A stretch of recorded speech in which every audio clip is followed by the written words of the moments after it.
Welcome back to the channel. This is The Late Show with your host, Young Brando, live from Los Angeles. We're back. I'm going to talk about the Art of FB auction that is taking place next month on May 12th in Geneva, organized by Christie's. We are also going to take a look at a few interesting things that I have been on the hunt for you.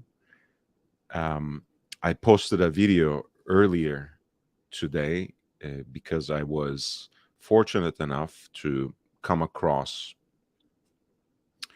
two very special watches that are appearing on an auction on May 4th, on the eve of the official coronation ceremonies at Sotheby's, London.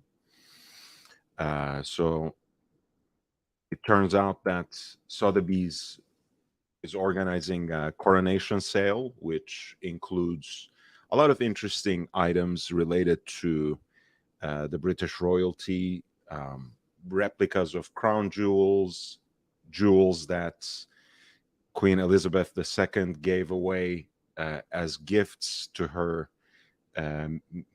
maiden of honor on the occasion of her coronation, documents signed by previous monarchs, all kinds of stuff, very touching portraits of a screen print of a very touching portrait of Queen Elizabeth II, an interesting bottle of wine, etc. But there were also two very, very lovely watches, both of which are limited editions, both of which were produced and issued on the occasion of the Platinum Jubilee, which was last year, of course, which was celebrated right before the Queen's passing.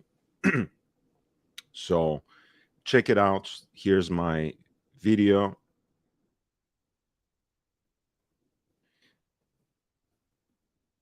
I would really appreciate it if you could go take a look at that at some point when time permits.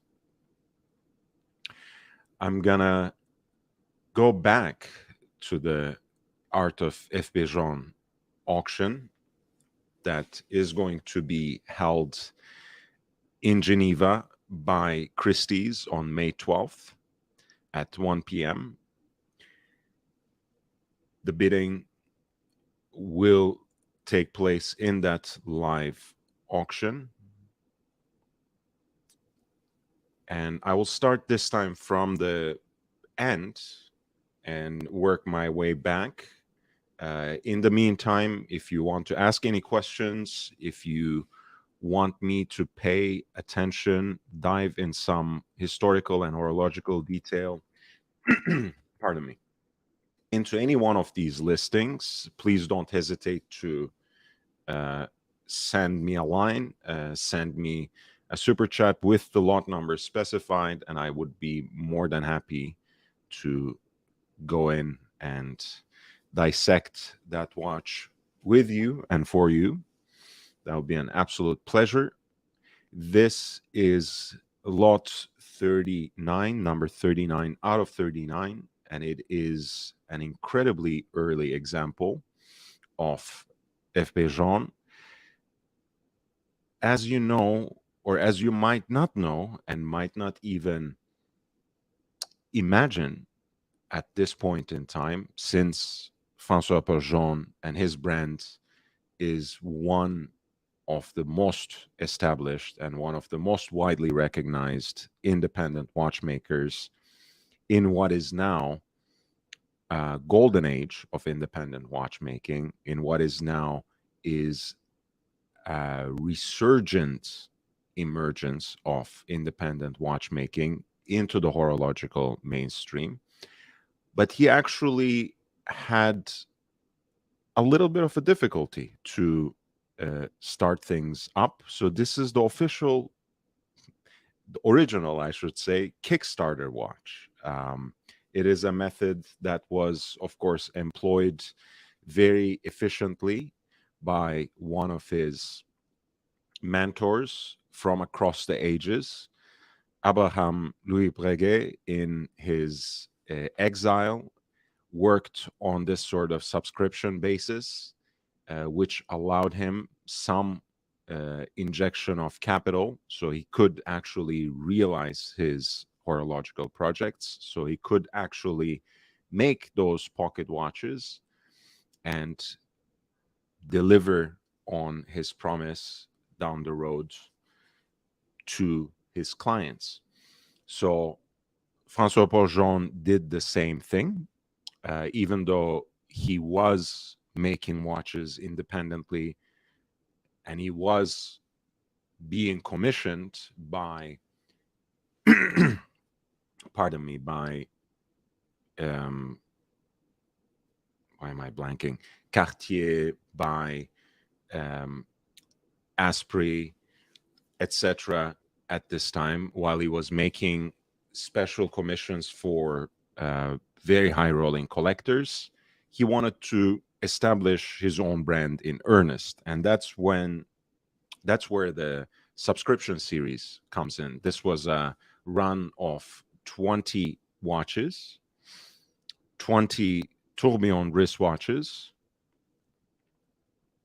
with the remontoir d'égalité and a power reserve indicator.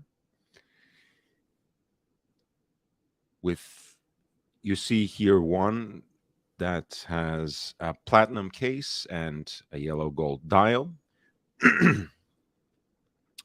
Pardon me, I'm still fighting this thing off, so it's taking a little while. I do apologize. And you can see right above the primary dial that it is in fact numbered 2 out of 20. So not only do these things come up for auction quite rarely, I don't think I've seen number 1. So this is as close as it gets to the OG, so to speak, when it comes to subscription watches. Of course, once again, there are pre-subscription FP Journe watches as well, one of which we looked at just at the beginning of yesterday's show, if you want to go back. Here it is presented on a lovely burlwood box. And here you can look at the original caliber 1498, which of course has a bridge plate that is fashioned out of brass and rhodium plated, because the gold movements were to come, quote unquote, much later, after the brand was properly established, and about 5 years after the production of this subscription series.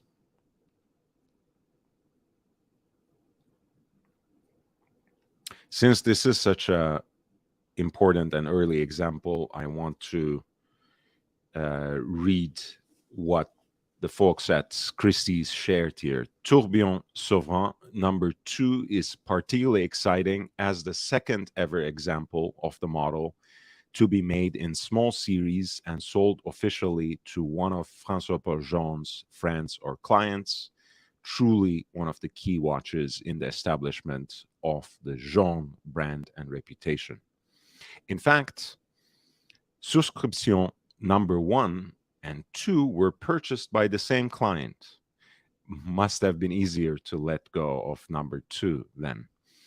This far-sighted purchaser paid in full for number 1 and advanced funds for number 2, the present watch, in order that one of his closest friends could also possess this remarkable horological first and bear witness to the birth of the Journe brand. Again, it's actually quite a touching story, even when it's happening at these rarefied levels. François-Paul Jean's early timepieces have become highly regarded as works of art in their own right. Their incredible horological complexity synchronizes perfectly with the delicacy of handmade details, such as the ravishing gold dials and case engravings, which have often softened and mellowed over time to form a sublime patina that cannot be replicated and is only found on these early masterworks. The charming, untouched yellow gold dial of the present lot illustrates the point perfectly, beautifully textured, and displaying the myriad reflections and shimmer that is so desirable to see on an early Journe timepiece. It is also noteworthy that the 20 souscriptions tourbillon souverain are numbered beginning with 120 and ending with 2020 on the dial and on the case. The dials of these 20 watches are inscribed only invenit et fecit and not with the additional remontoire d'égalité inscription of the following generations. Of course, you can still know that this is a watch that has the constant force mechanism, but nevertheless, that's not something inscribed on the dial. Souscription Tourbillon Souverain number 2 is undoubtedly a major work of art made by the great man himself at the company's inception, and as such, its importance cannot be overstated. I think they may have just done that, but I have to agree in this particular case. François Paul Jean, I think, made this point quite succinctly and in a sarcastic manner when he said, "Buy my watches while I'm still alive," right?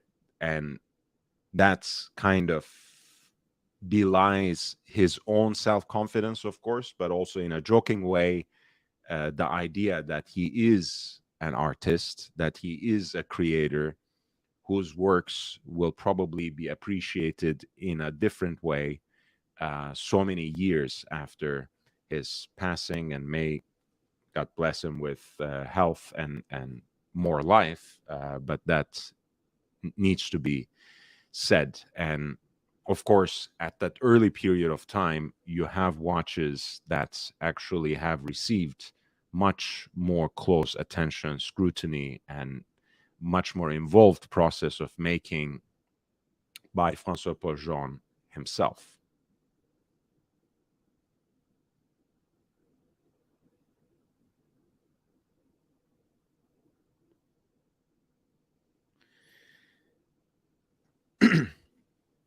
The privilege of seeing this very early souscription tourbillon shows that Jean's fully formed and confident house style had been established from the very beginning. The tourbillon souverain, whilst paying homage to the works of the great past masters, Abraham Louis Breguet, and of course, George Daniels, remains absolutely F.P. Jean's original conception and realization, and an undoubted icon of our age.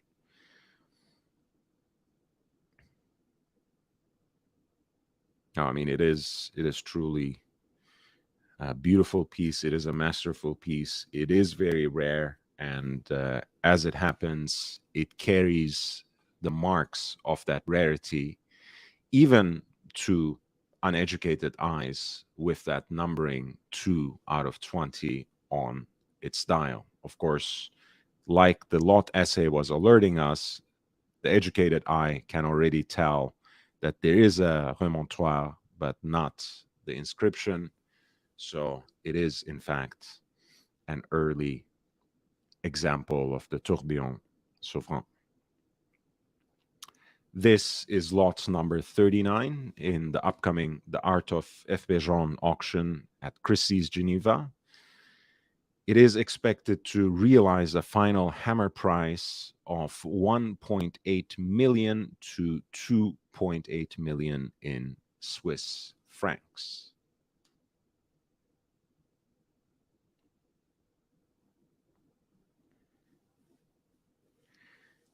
Number 38, we were just talking about pre-subscription pieces.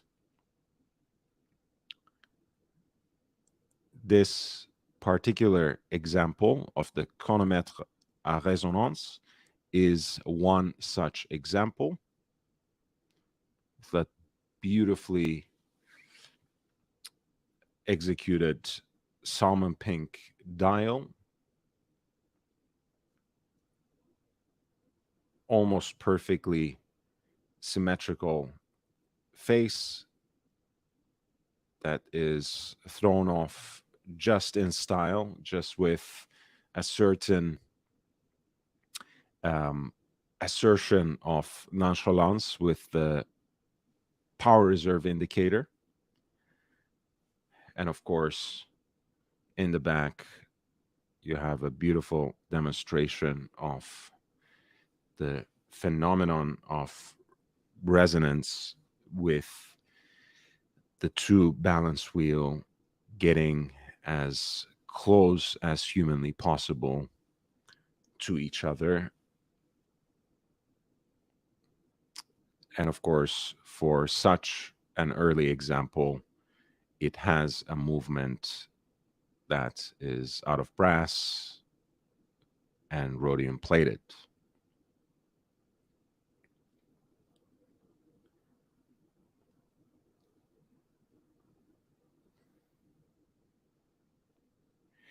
In platinum, with the pink gold dial, this is an early example, a pre-souscription example of F.B. Journe's classic chronomètre à résonance. It has an estimated value of 500,000 to 1 million in Swiss francs.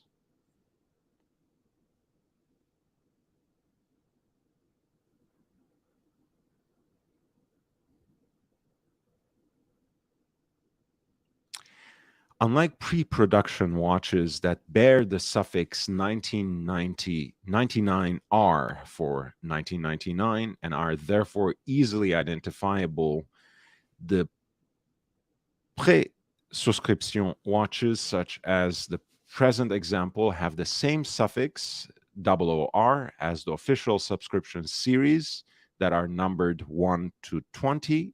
However, for the pre-subscription watches, the numbering is usually outside of that range. Like, for example, this particular watch is apparently numbered 040 00R. And the engraving on the edge of the case back is very distinctly done by hand and extremely shallow. In comparison, the engraving of the case inscriptions of the official Souscription series is thicker, bolder, and engraved much more deeply due to the employment of laser engraving. The present watch gives collectors the extremely rare opportunity to obtain an important part of F.B. Journe history, a very special example of the early watches of the chronomètre à résonance with rhodium-plated brass movement seen so rarely on open market today.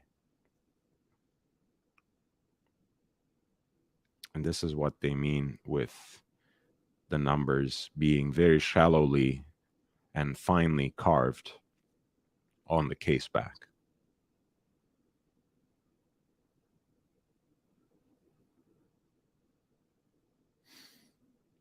This was lot number 38, a pre-souscription example of chronomètre à résonance with a platinum case and a pink gold dial, with an estimate of 500,000 to 1 million in Swiss francs.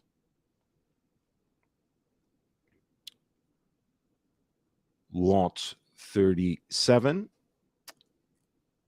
is a later example of the tourbillon souverain in platinum with the pink gold dial and a brass movement. There's something quite beautiful about that contrast between the pink gold main dial and the silvered guilloche dial that is reserved for the main time-telling, timekeeping functions. And of course, you can also see the seconds track, which has that same glimmer of that finishing as well. This is a remontoir d'égalité, and as you can see, that is something inscribed on the dial for this slightly later post-suscription example, which, of course, still early enough to have a rhodium-plated brass movement.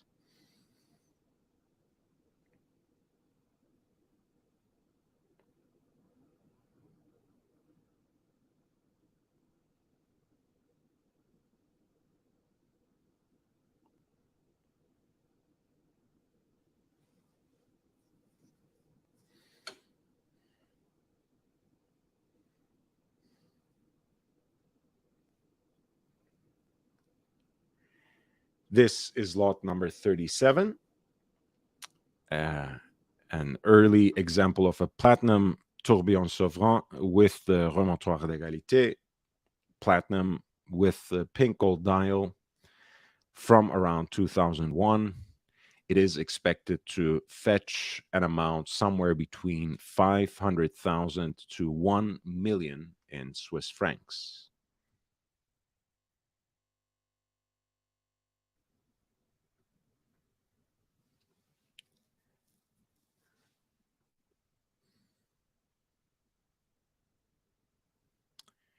'36 is another example of the chronomètre à résonance with the yellow gold dial. This is also, I think, quite striking. The symmetry is astonishing in these early examples where you have two dials completely mimicking each other as if to serve also as a visual demonstration or simply a reminder of the purpose of this watch, which was, after all, to demonstrate the relevance of the phenomenon of resonance in horology. Again, that was something invented, of course, long before François-Paul Journe, implemented in the world of pocket watches by none other than Breguet himself. But that was an achievement he accomplished, basically squeezing two watches in one, in a pocket watch that was, I believe, 63 millimeters in diameter, certainly 60 plus. François-Paul Journe's achievement was distinctly in implementing this concept, realizing the phenomenon of resonance in a watch that could be worn on the wrist and quite comfortably, you might even say discreetly at that 40 millimeters. I believe the thickness of the watch is also less than 8 millimeters. So it's actually quite an elegant and delicate piece.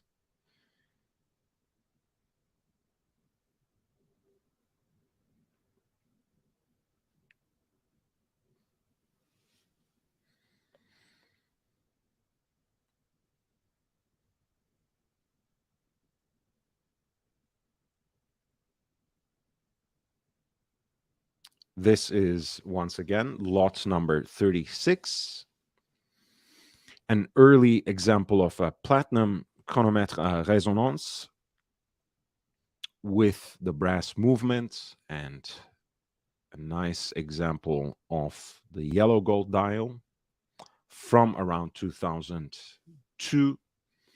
This piece is expected to realize a final hammer price somewhere between 250,000 to 450,000 in Swiss francs. Hey, JJ.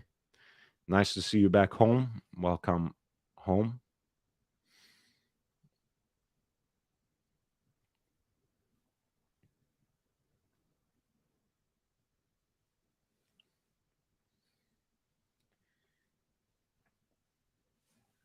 We have one of these great chronographs again, year 2003, still early years for François-Paul Journe as an independent, FP Journe as an independent brand, I should say. And this is before he realized the Centigraph, before that fateful collaboration with Ferrari team chief Jean Todt. This is a self-winding flyback chronograph in the Octa series that has a much more classical, much dressier, and in a way, conventional appearance, even as it is very distinctly an FP Journe watch. But as I mentioned before, the Centigraph has a little more of modernity sprinkled into it, a kind of dashboard look on the face of the watch. It is something much more unique visually, but honestly, when it comes to my personal taste, I prefer this watch quite a bit more, with a 60-minute counter where you would conventionally have 9 o'clock. You have an oversized two register indication of the date right around 12 o'clock, slightly off center to the left. And then you have, in addition to an oversized second subdial, of course, another heat blued hand centrally deployed for chronograph seconds. Again, you have a great panoply of colors sprinkled around the dial, which prove great for not only legibility, but also just aesthetic delight as well. This is an early and rare example of the Octa flyback chronograph in platinum with the brass movement, of course, still pre 2004, and the oversized date in 38 millimeter case.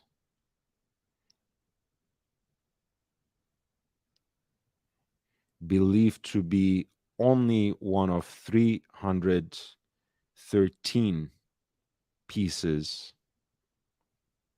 to have been ever made. Only 135 with the brass movements, and only 23 have this particular configuration of the watch, which is platinum case, pink gold dial, and a brass movement with the bridge plates decorated in a circular fashion with the classic Côte de Genève pattern. Lot number 34 has an estimated value of 150,000 to $250,000 in Swiss francs.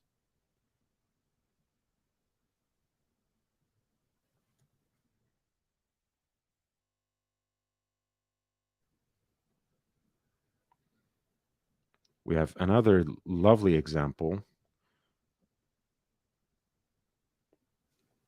from around the same time of the Octa Calendrier, which is François Paul Journe's implementation of the annual calendar, right? Annual calendar was first introduced by Patek Philippe in 1996 in serial production, and its primary aim was to make the complexity of a perpetual calendar watch available to a broader group of enthusiasts, to more collectors, by simplifying it just a little bit and by turning it, with that transformation, also a very useful daily kind of complication rather than being one of the ultimate prestige complications. So the annual calendar needs only one correction, a single adjustment per year at the end of February. Otherwise, it will give you, once it is corrected, once it is up and running, the correct combination of date, month, and day throughout the year. This is a piece that also integrates another interesting and visually striking complication, which enhances the dial once again also aesthetically, since the date is actually a pointer date indicated along a crescent like scale that faces towards the crown, and that is mostly on the left side of the case. And that is a retrograde complication, meaning that the date hand would snap back up at the beginning of each month and return to 1, right? For example, at the end of April, right here, it would jump to May 1st, right? At the end of May, from 31st, it would snap back to June 1st. Of course, being an early example, this particular piece has the automatic movements, of which the bridge plates are fashioned out of brass, rhodium plated, and decorated by circular Côte de Genève. The slightly off-center rotor weight is made out of 22 karat gold and bears a barley corn-like pattern as a guilloche decoration. An early example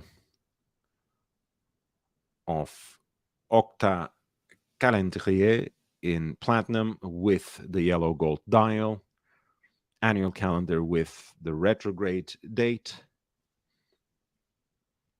brass movement, and an estimated value of 150,000 to 250,000 in Swiss francs.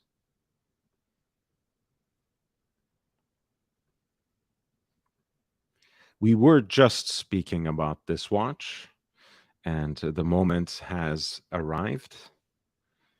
This is the famous Centigraphe, a piece that incorporates a few important design details, as well as a chronograph complication that is designed with racing in mind specifically, where you have the 3 registers. At 6 o'clock, you have a 10-minute totalizer. At 2 o'clock, roughly, you have the 20-second register. And at roughly, again, at 10 o'clock, you have a seconds hand that makes the round every second, that revolves there every second, but you have a register that actually shows 1/100th of a second. So through a combination of all these registers, this machine is set to be able to measure about 1/3000th of the speed of light.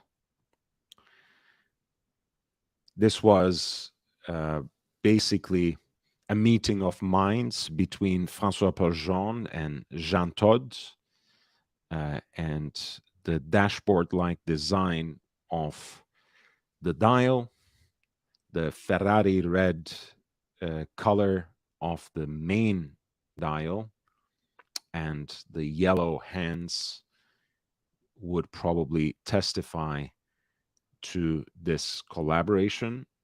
It's a red chrome dial. Another invention of this particular watch was to forego the typical, the conventional, the established two-pusher operation of the chronograph, one for start stop, one for reset.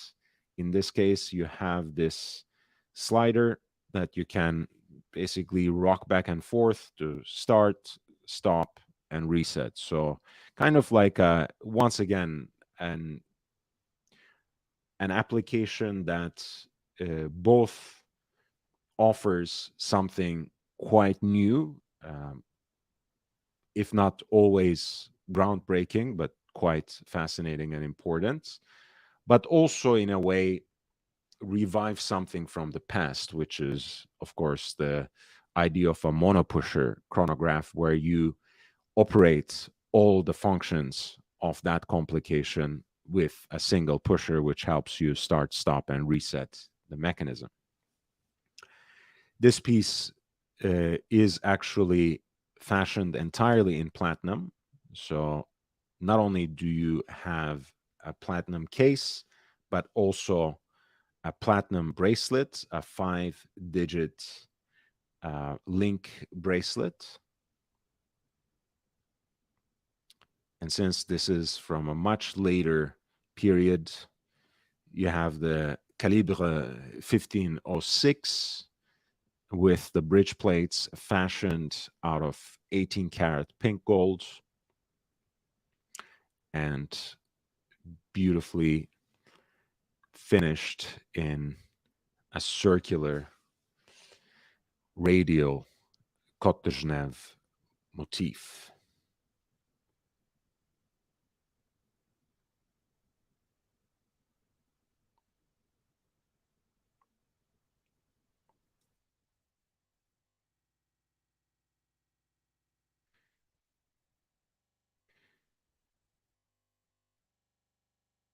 Right.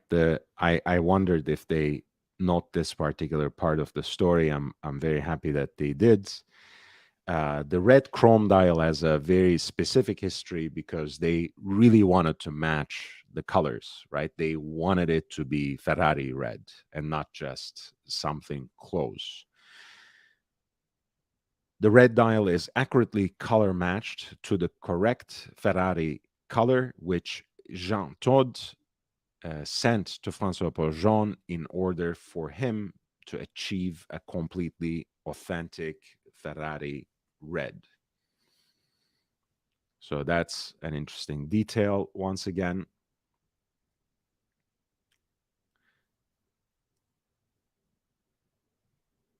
This particular example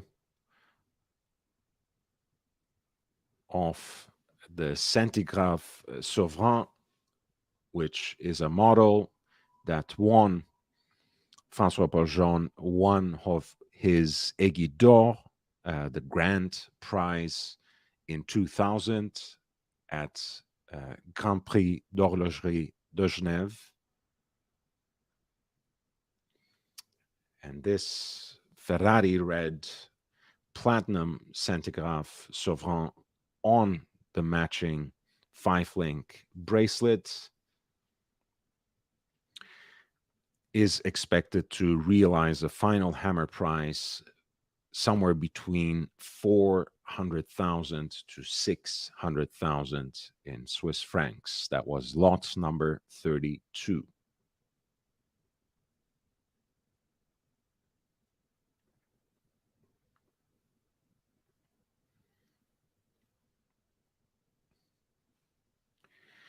At lot number 31, we have again a very unique example of the Centigraphe Sauvant, which is made in beautifully mirror polished, high grade titanium.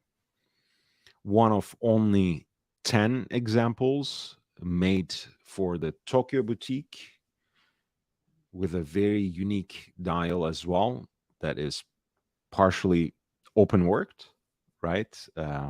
At the centers of the subdials specifically.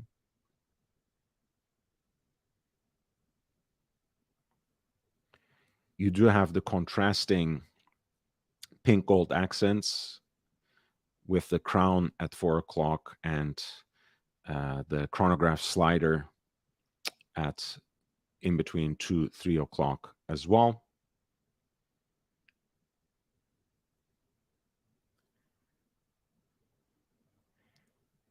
This was made in 10 examples for the 10th anniversary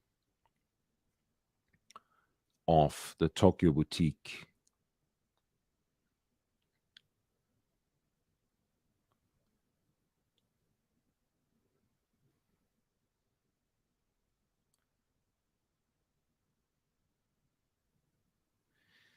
It was, after all, the first worldwide, first global boutique opened by F.B. Journe. This is a 40 millimeter titanium case with the pink gold accents. White gold dial with ruthenium on it. Sapphire registers for the subdials. So open working was perhaps a little bit of a misnomer on my part. And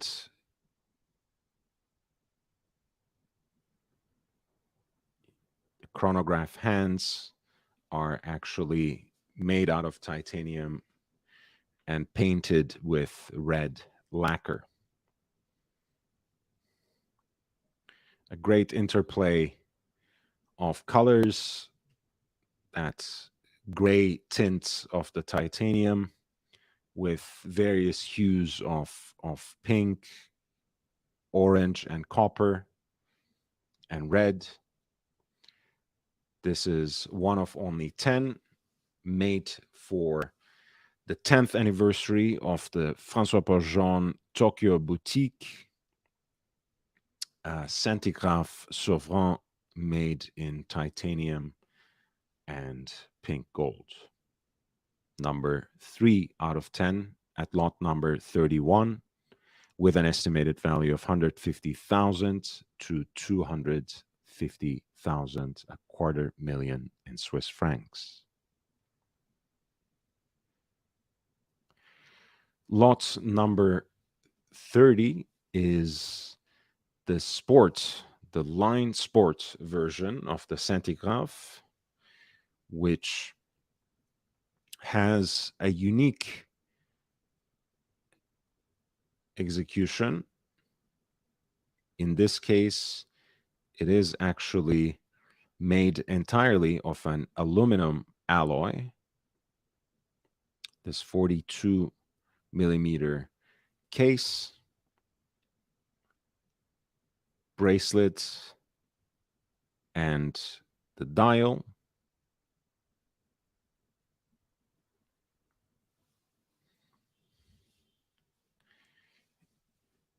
It is a fascinating piece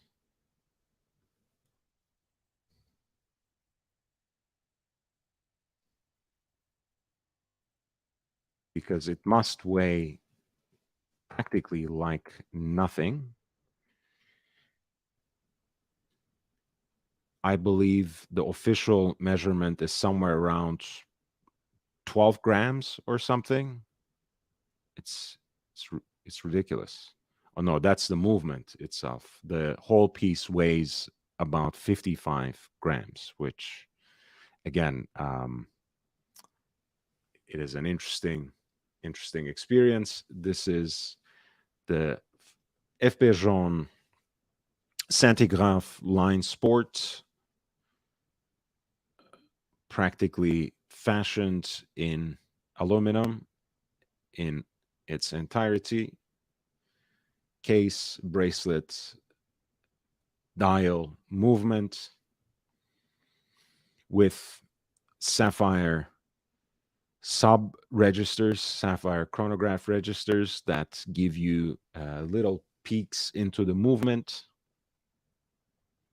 This particular piece at lot number 30 has an estimated value of 80,000 to 160,000 in Swiss francs.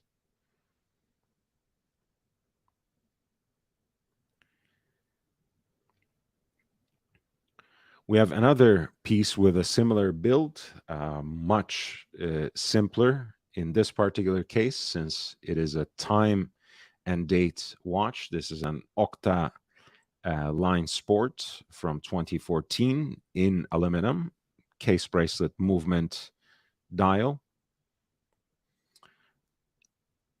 It is, of course, automatic piece, a self-winding piece, as you can see from the off-center rotor weight on the back.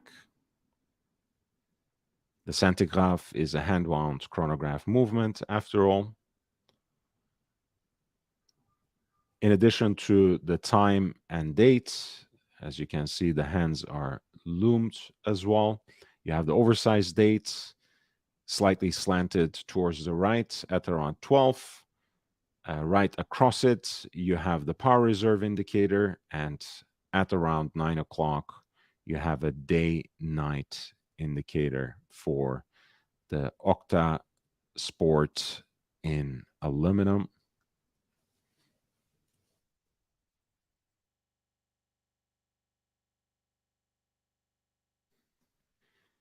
This is lot number 29, Octa Sport in aluminum, a self-winding piece, time and date, power reserve indicator, day and night indicator on the matching bracelets, and an estimated value of 60,000 to 120,000 in Swiss francs.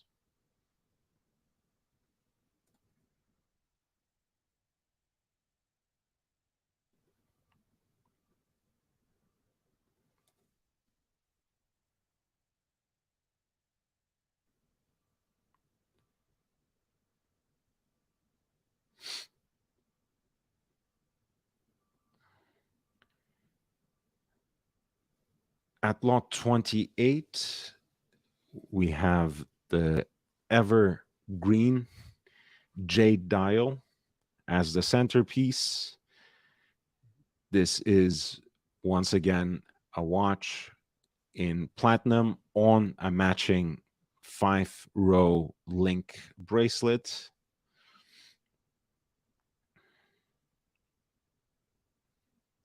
A tourbillon sovereign with the remontoire d'égalité, the constant force mechanism, as well as the dead seconds, the dead beat seconds or jumping seconds. The movements fashioned out of 18 karat pink gold. In the platinum case, you can see the hallmarks and other markings of the bracelet as well there, PT 950.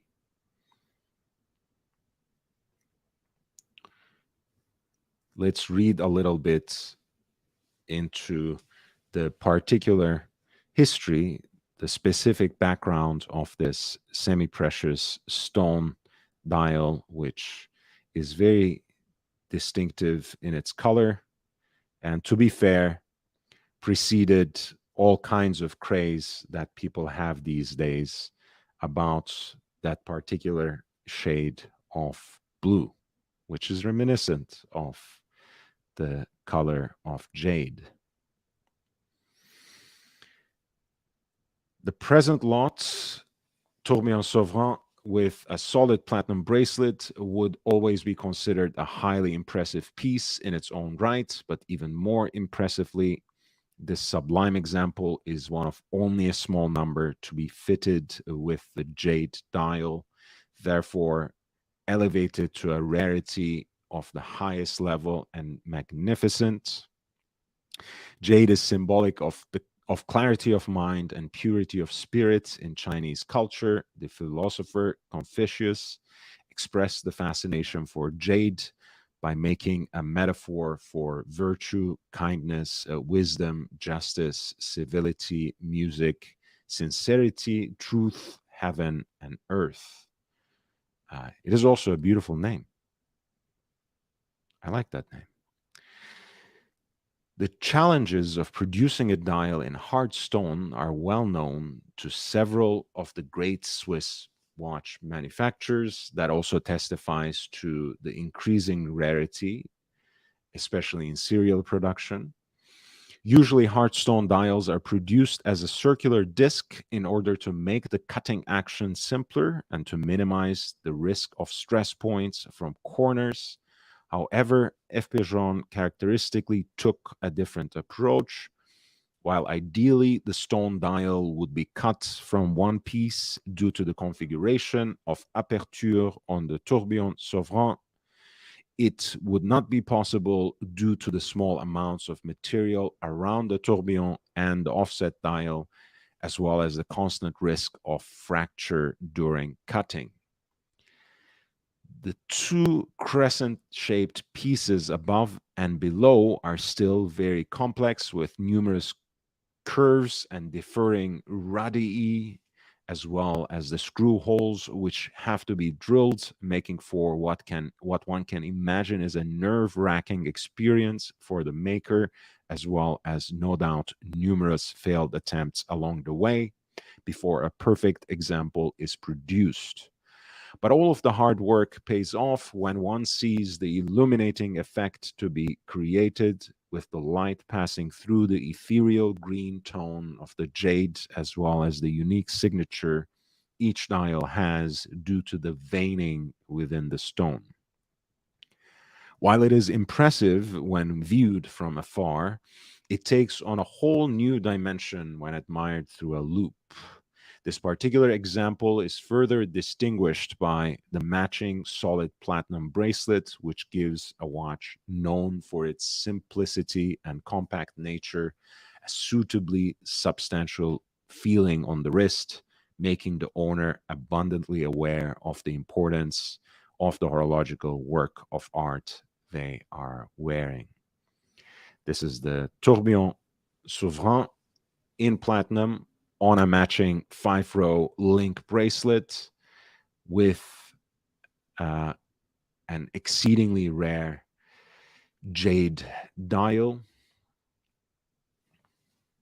And of course, with the constant force mechanism, which operates, which powers the ticking seconds.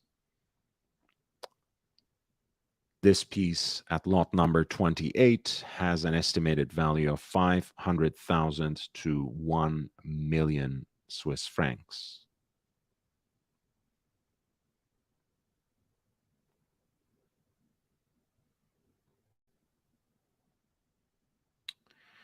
Lot 27 shows us once again a unique semi-precious stone dial, this time in black mother of pearl, which is very rich in colors. This is a model, this is a complication that we talked about before. It is an octa calendrier, FP Journe's take on the annual calendar with a retrograde date. And this particular example has a black mother of pearl dial, which is very richly tinted from around 2006. So you can see the movement, caliber 1300-2, fashioned in 18 karat pink gold, set with an off-center rotor itself in 22 karat gold with a barleycorn guilloche decoration.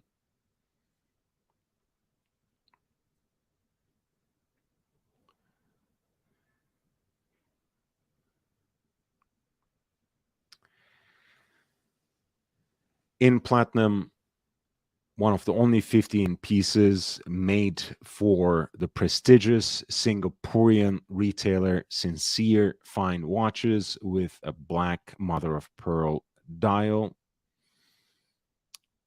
Almost never offered at auction. I love these kind of phrases. Almost never, probably unique, spectacular piece of art. Auction houses are really a riot, but you have to indulge them. The present watch provides collectors with the rare opportunity to obtain an example of this stunning automatic annual calendar in superb condition. Once again, this is a platinum octa calendrier from around 2006 with a black mother of pearl dial and an estimated value of 150,000 to 250,000 Swiss francs at lot number 27.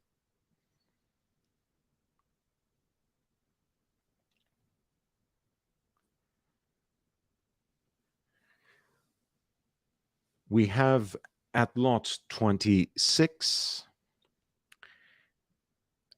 François Paul Journe's proper entry into GMT/travel time watches. This is the Octa UTC in platinum with a south winding caliber, as you probably have already memorized.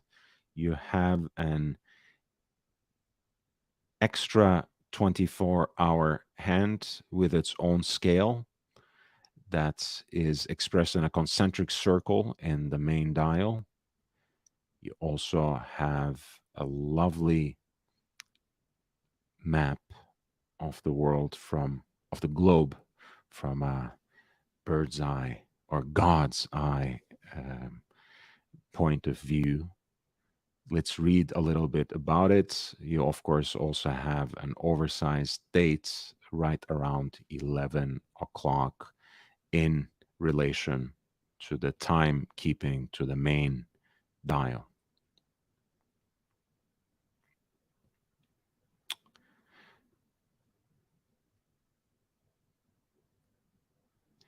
The local hours at the user's actual location are indicated by the heat blued hands, which are linked to the calendar in order to indicate current geographical time. So the heat blued hands give you the local time, and they are the ones connected to the calendar, to the date indicator.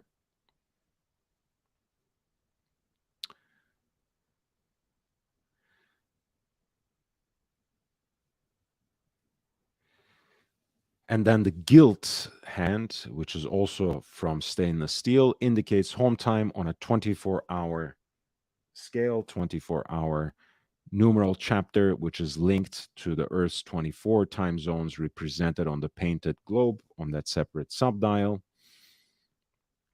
The time at the local time zone is set by pulling out the 3-position crown to the 3rd position. To set the 2nd time zone, the crown is pulled only by 2 positions and turned clockwise, anti-clockwise to set the dates.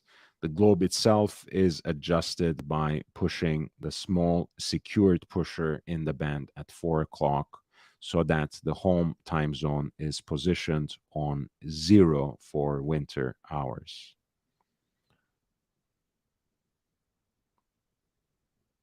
So this actually rotates with the pusher, arranging 0 for winter hours. The purpose At the same time, the gold hand automatically adjusts to the corresponding hour of that time zone. The purpose of the +-1 indicators is to change the specific region for summer hours, which are linked to the geographical location of the user, depending on the location, whether it is east or west of selected zone.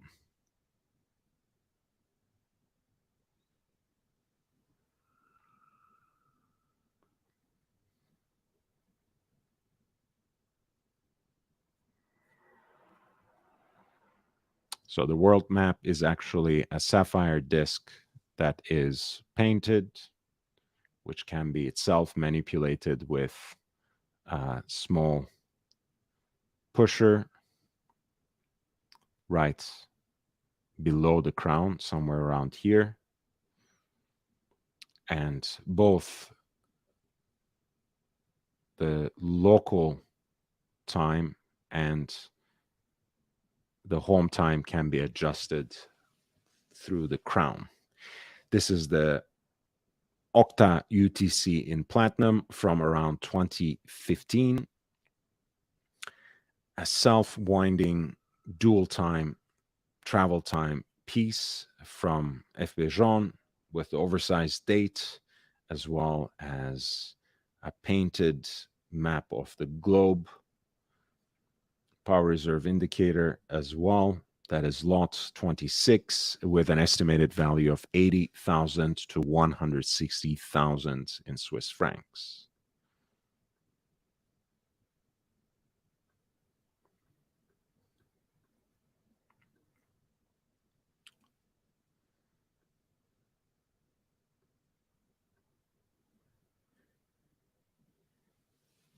Number 25 is a platinum limited edition Octa Calendrier, the annual calendar with the retrograde dates from 2004.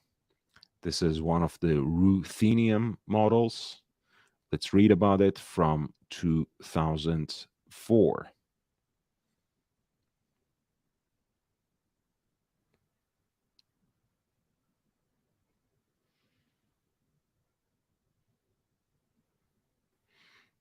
Regarded as one of FB Journe's most legendary and visually compelling collections, the ruthenium collection comprises of 5 different models, all produced during the final phase of the brass movement era. The 5 models are chronomètre à résonance, tourbillon souverain, octa calendrier, like the present lot, octa chronograph, the now discontinued flyback chronograph with the self-winding mechanism, octa jour-nuit, a model that was only produced as part of the ruthenium collection. In this case, not only the movement, which was fashioned out of brass and plated in ruthenium, the dial itself was also coated with ruthenium, an unusual metal that is part of the platinum family and has notable anti-corrosion properties, hence its widespread use to plate parts of watch calibers. It was chosen largely in this case due to its wonderfully subtle depth of color and distinctive sheen, which seems to change in tone depending on the play and strength of light. Each model has a 40 millimeter case in platinum and was made in a limited edition of 99 pieces. This particular Octa Calendrier is one of 99, therefore, and number 80. The watches of the ruthenium collection are the only Journe watches with brass movements to have 40 millimeter cases, as opposed to the 38 millimeter cases of other Journe brass movement watches of that period. This is a ruthenium series, Octa Calendrier,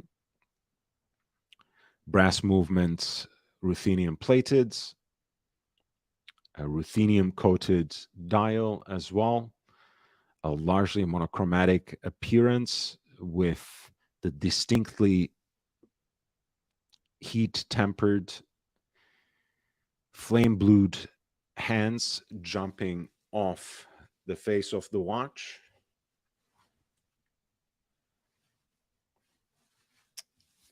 This is number 80 out of 99 for the annual calendar with the retrograde date, and it has an estimated value of 100,000 to 200,000 in Swiss francs.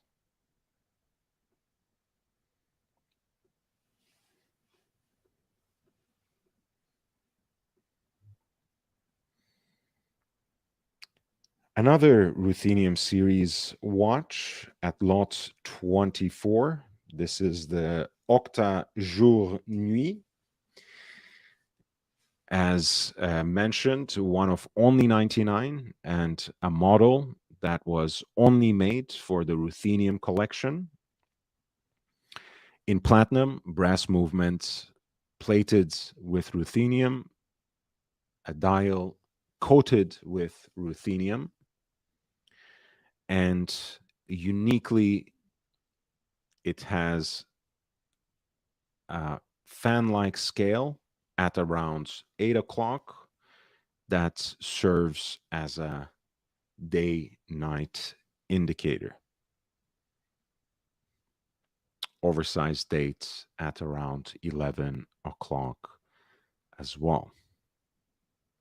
Not to mention the power reserve indicator.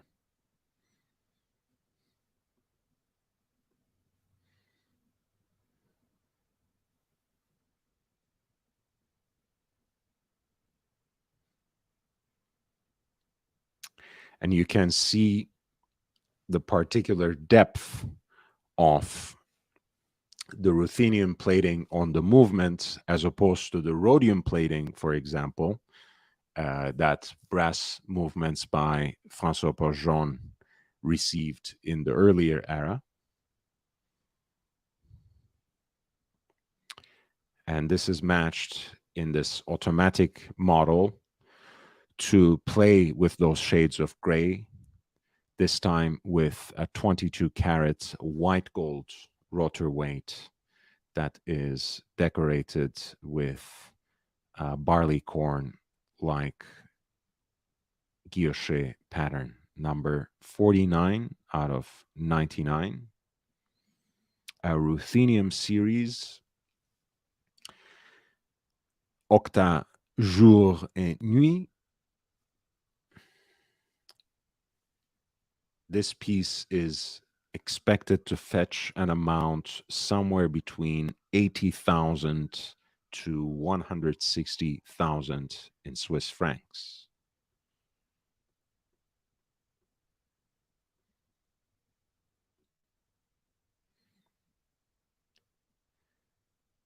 Lot number 23, right on the precipice of that momentous transformation or transition to movements fashioned out of pink gold, of which, by the way, François-Paul Journe was rightly proud.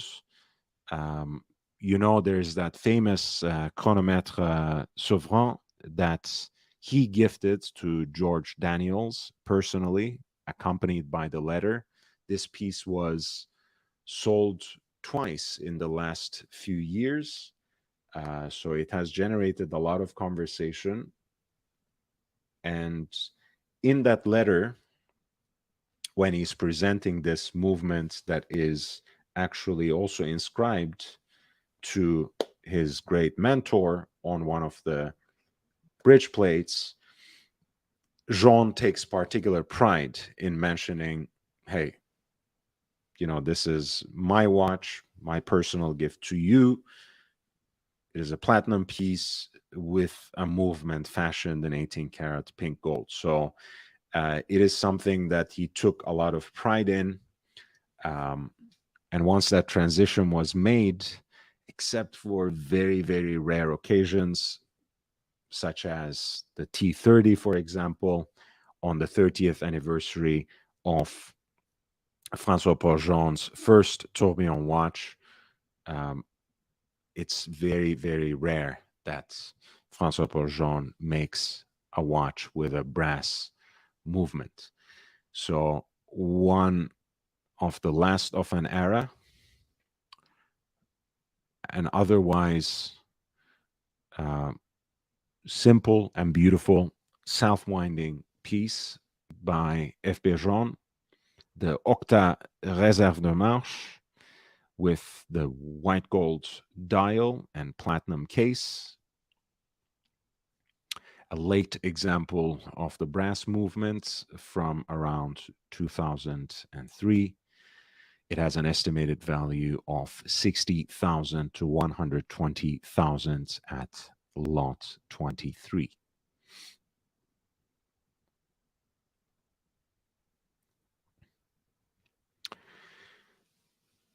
At lot 22, we have an example of chronomètre à résonance from the boutique collection, the black label, so to speak, a black lacquered dial with pink gold accents that mimic the beautiful tint and sheen of the pink gold case.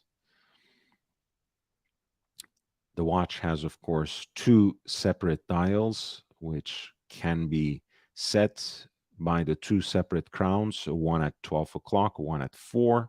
Power reserve indicator right under 12 o'clock, a 12-hour dial on the right, and on the left side of the case, a 24-hour dial.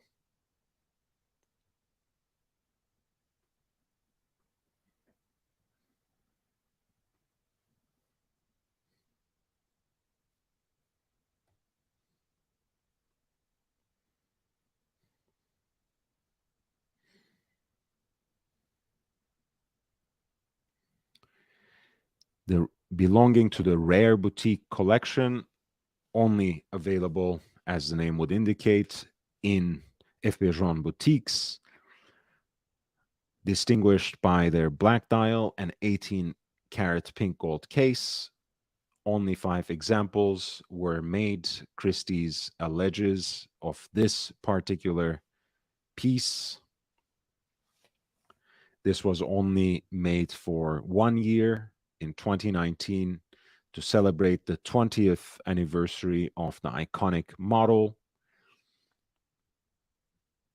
Only available in standards, either in pink gold or platinum with 40 millimeter cases. The present watch is the super exclusive black dial boutique edition, which again comes with pink gold case and the black dial.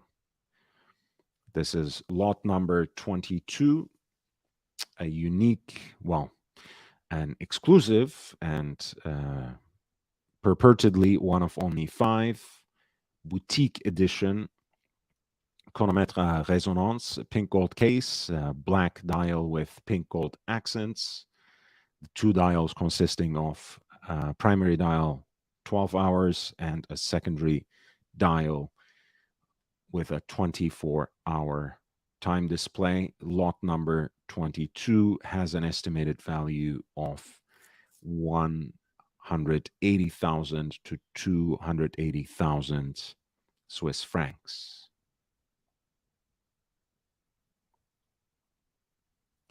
Another example of the boutique collection, another example of the Octa Calendrier, F.B. Journe's take on the annual calendar with a retrograde date indicator.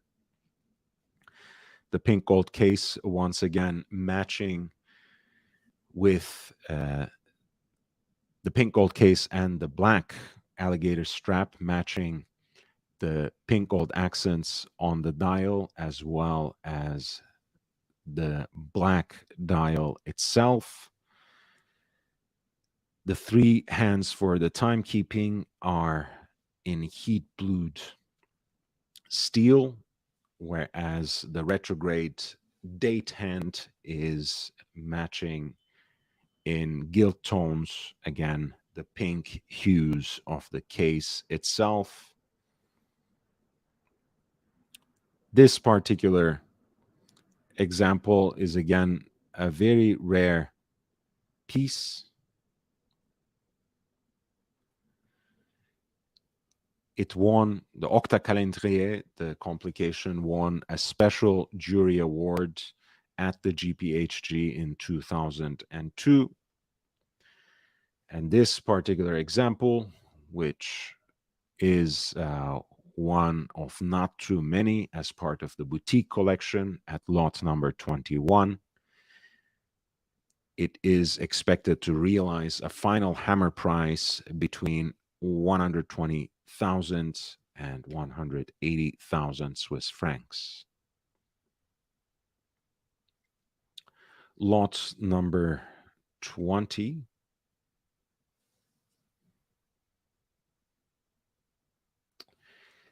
This is a limited edition stainless steel chronomètre à résonance, quite rare, one of only 38. This particular example is numbered 24 out of 38. And as you can see, the case is laser engraved to indicate the material as acier, which is, of course, steel in French.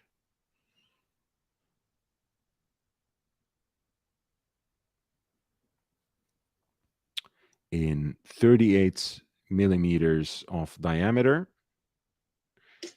and with matching stainless steel FB Journe déployant clasp,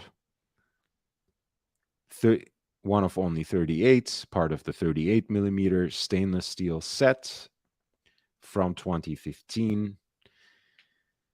Stainless steel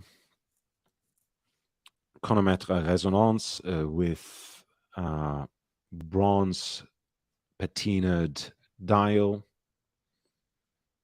It is expected to fetch an amount somewhere between 180,000 to 280,000 at lot number 20.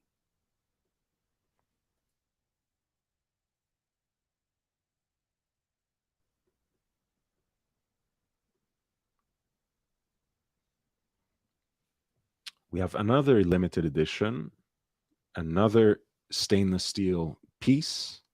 This is the chronomètre à Souverain, part of the steel set. It has a dial that has a unique champagne color at the center, both with the hobnail guilloche as well as the slightly recessed backgrounds of both the power reserve indicator and the off-center second sub-dial, I should say.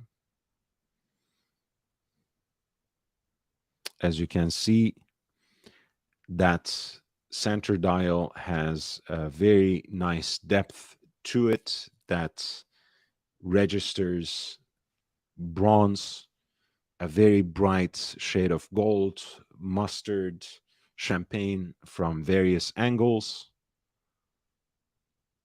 And of course, here in the back, you can observe the caliber 1304 for this chronomètre Souverain in steel, one of only 38, and here number 28. Lot number 19 is a 38 millimeter stainless steel chronomètre Souverain from the 38 stainless steel series with an estimated value of 60 to 120,000 Swiss francs.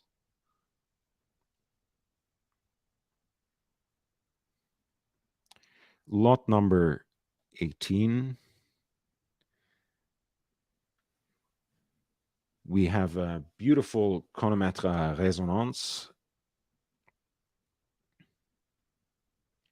with a pink gold dial.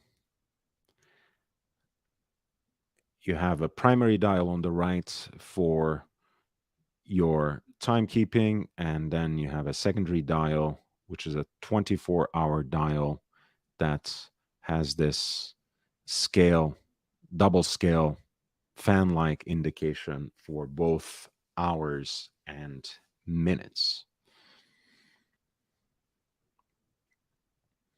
I think the pink gold dial is a beautiful shade for the pink gold case. I usually like the contrast that it achieves, that such dials achieve, salmon, pink, pink gold dials achieve as against white metal.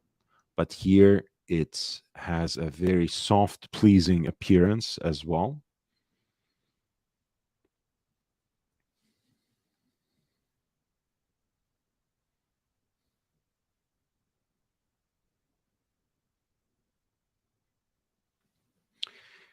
This is the RT model that was released on the 10th anniversary of Resonance. Significant change in the look with the new dial design, since on the left, there's now an aperture, a fan-like opening, which displays a disc calibrated for 24 hours and an inner disc for the indication of minutes. On the right, you have your primary dial with the Arabic hours, Arabic numerals. The departure from the completely symmetrical dials of the previous chronometre resonance resulted in a unique, instantly recognizable aesthetic for the RT. Firm favorite with shrewd collectors who have nicknamed it the Parkometer in reference of the design to the 24-hour dial. RT was also the first resonance to win an award at the GPHG, becoming the best complication watch for year 2010. So here's an example of the RT generation that was introduced with a new dial configuration and in 40 millimeter case as well. Of course, here matched with a pink gold case and a pink gold dial. Lot number 18 has an estimated value of 100,000 to 200,000 for this RT chronometre resonance with two distinct dials, one with traditional Arabic numerals, and then the second, the 24-hour dial, which indicates hours and minutes in pointing to two different scales, one for 24 hours, one for 60 minutes. Lot number 17 is another example of centigraph Sauvrin, the ingeniously designed, forward-looking chronograph, a meeting of minds between Journe and Jean Todt, the Ferrari team chief. Here you have a pink gold case matching with a pink gold dial to complete what is otherwise a very dynamic and even sporty look of that 3-register dashboard vibe chronograph expression. This is an example from around 2016. You can see the bridge plates finely fashioned out of 18 karat gold and radially finished with the Geneva waves, Côte de Genève.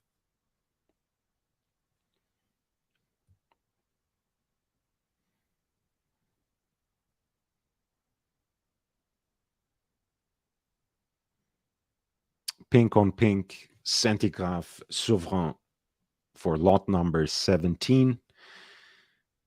This particular example, pardon me, is estimated to fetch an amount between 80,000 to 160,000 Swiss francs. Lot number 16. We have an example of Octa Lune, one of the prettiest, in my opinion, FP Journe watches. Again, a pink on pink configuration, an 18 karat pink gold case from 2003. So you still have the brass movement that is rhodium plated, matched with a 22 karat rotor weight that is situated slightly off center for this Octa Lune, a self-winding dress watch by FP Journe, time and date with a power reserve indicator as well as a moon phase indicator. This piece, which is roughly from around year 2003, at lot number 16, has an estimated value of 80 to 160,000 Swiss francs.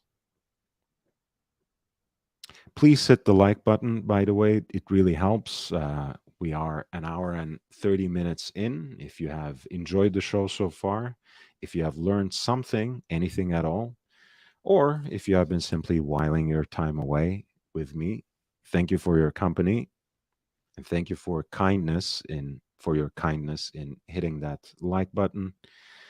It helps a great deal and it doesn't cost anything. So thank you. This is lot number 15. You might know as a lovely piece of modern history. France under Charles de Gaulle was the first Western country to establish official diplomatic relations with Chairman Mao's China. And this watch actually celebrates the 50th anniversary of that collaboration, of that achievement of diplomatic relations between France and China. You can see up close that particular red logo that is right next to the signature of the brand, of the independent maker, FP Journe, Invenite Fecit, France et Chine.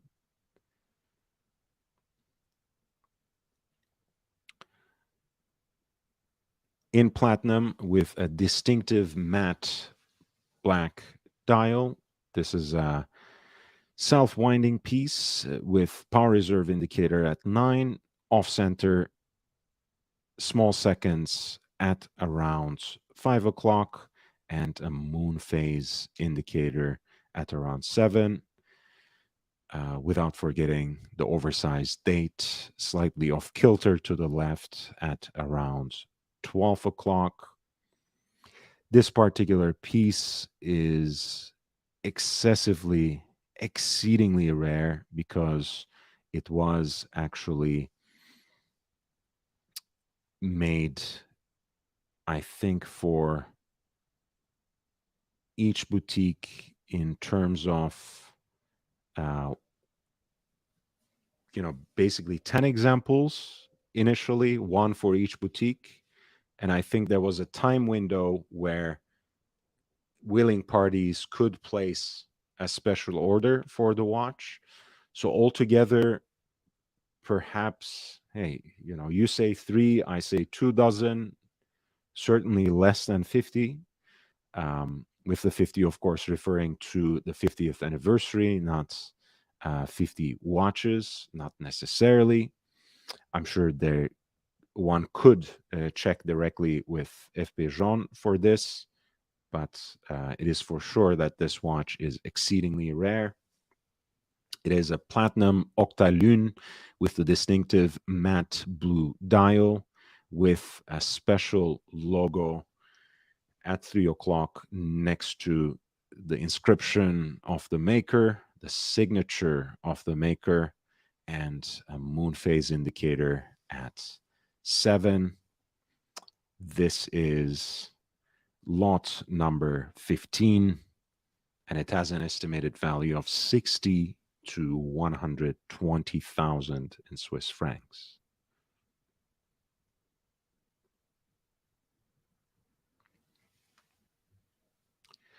Lot number 14 is a chronomètre Souverain made to celebrate the opening of the Dubai boutique on October 30th, 2019. This was a boutique opened in collaboration with Ahmed Siddiqui and Sons. And Dubai was actually the 10th boutique worldwide for FP Journe after Tokyo, Hong Kong, Geneva, Paris, New York, Miami, Los Angeles, Beirut, and Kyiv.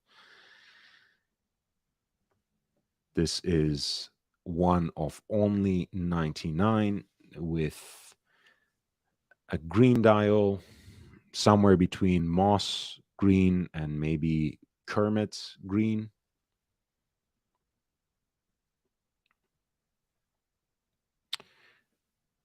In 40 millimeter platinum case and with the classic 1304 hand-wound caliber for the chronomètre Souverain.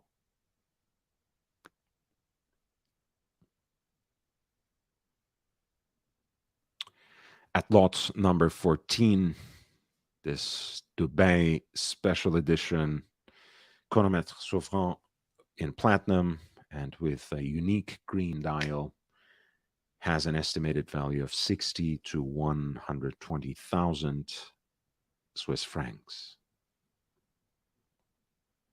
Hey, Pauli, how are you doing, man? Arsenal is getting Spursy, Pauli. They're gonna gift the title to Manchester City.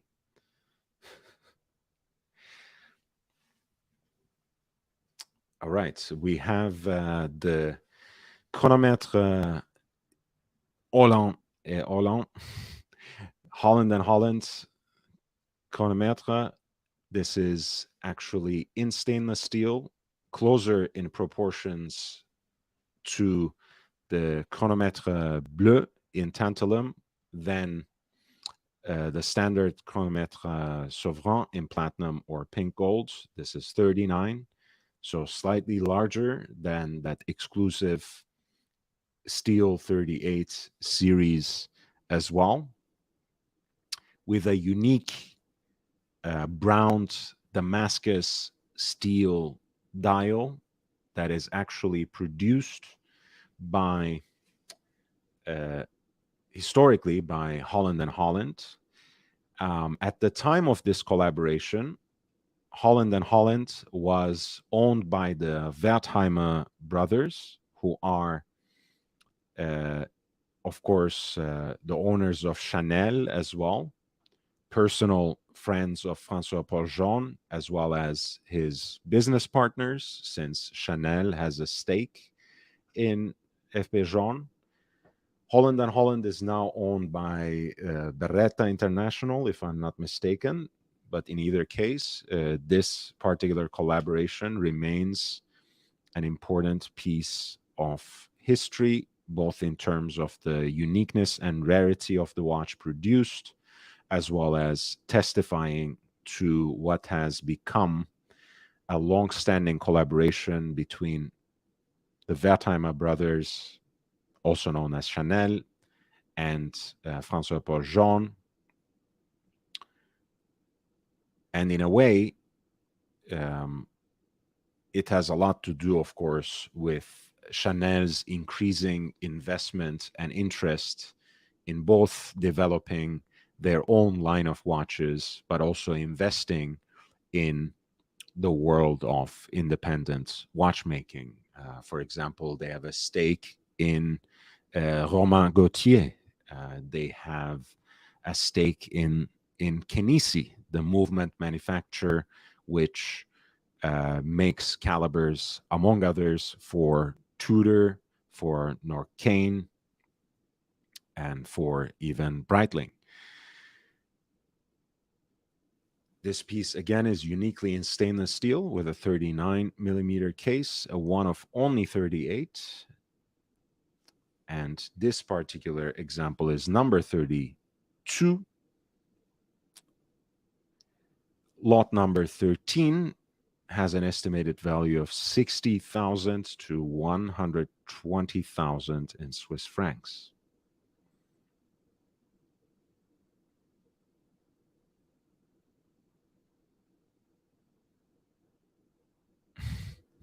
Oil money is good, man.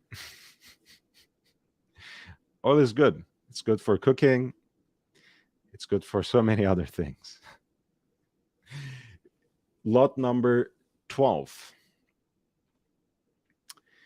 This is a tourbillon souverain with régence circulaire with a regency dial. Here it is a white gold hand engraved dial matched with a pink gold case.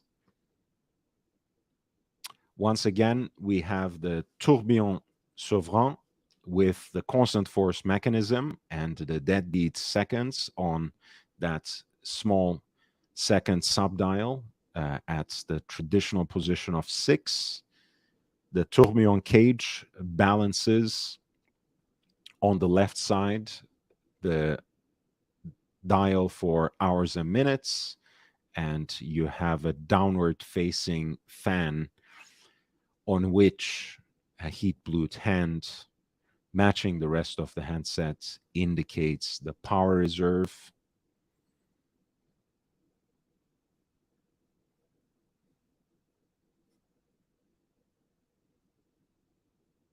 Very striking and unique dial. A very interesting combination here, which pairs the white gold dial with the pink gold case.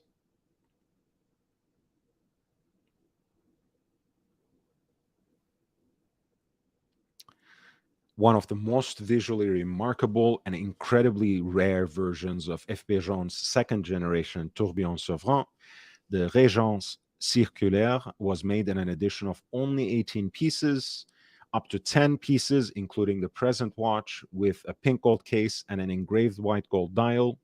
So this is technically one of only 10. The rest of the run, the remaining 8 examples were made with a pink gold case and a pink gold dial. The dial is hand engraved, here fashioned out of a white gold blank.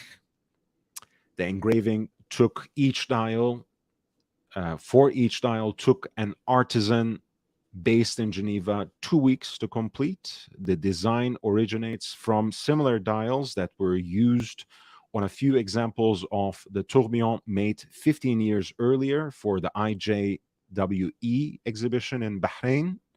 However, the hand engraved pattern itself derives from geometric motifs used in the decorative arts during the French Regency period in the early 18th century. Beautiful. I love those kinds of historical details that are honored in traditional artisanal crafts. A very unique example of what is already a deeply horologically interesting piece, and a rare example. A beautiful watch. Lot number 12, tourbillon souverain with the constant force mechanism and deadbeat seconds, white gold hand engraved dial matched here with a 40 millimeter 18 karat pink gold case. The estimated value is a mind-blowing 400,000 to 600,000 Swiss francs.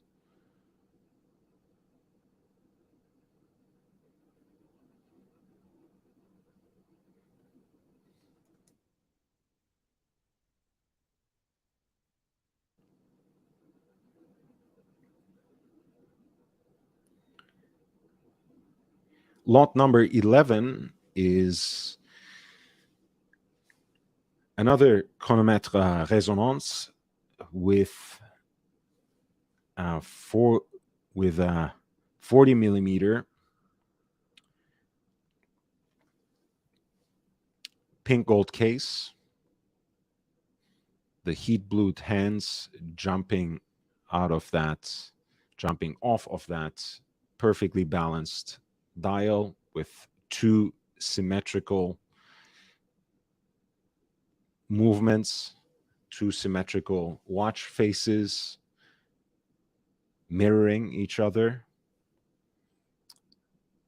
with the power reserve indicator right around 12 o'clock, but off center to the left in terms of the placement of the hand, at least. This is from around 2008. And it has an estimated value at lot number 11 between 100,000 to 200,000 Swiss francs.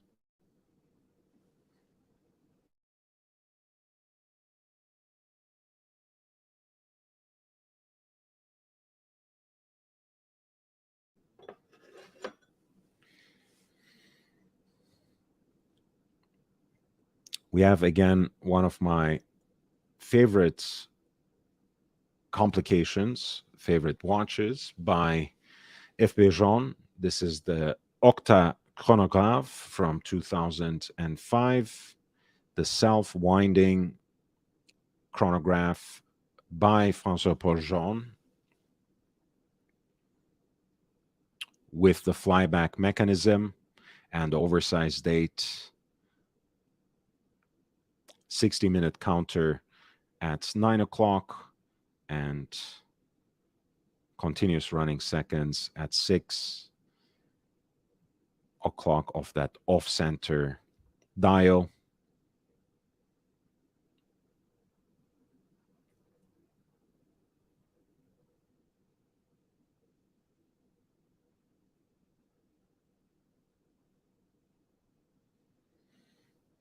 The gray white gold dial completes the picture, and unlike its successor, the centigraph, this is a much more traditional model, even though it is distinctly F.B. Journe as well, but both in terms of its functions and chronograph displays, as well as the two-pusher operation. It is also distinctly abiding by the convention. Lot number 10, 18 karat pink gold Octa chronograph with the flyback function and an estimated value of 80 to 160,000 Swiss francs.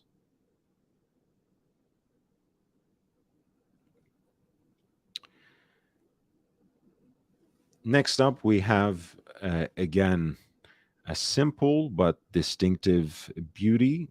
As you can see, an early example with brass movements, caliber 1300, rhodium plated, with the 22 karat rotor off center and with a barley corn guilloche decoration.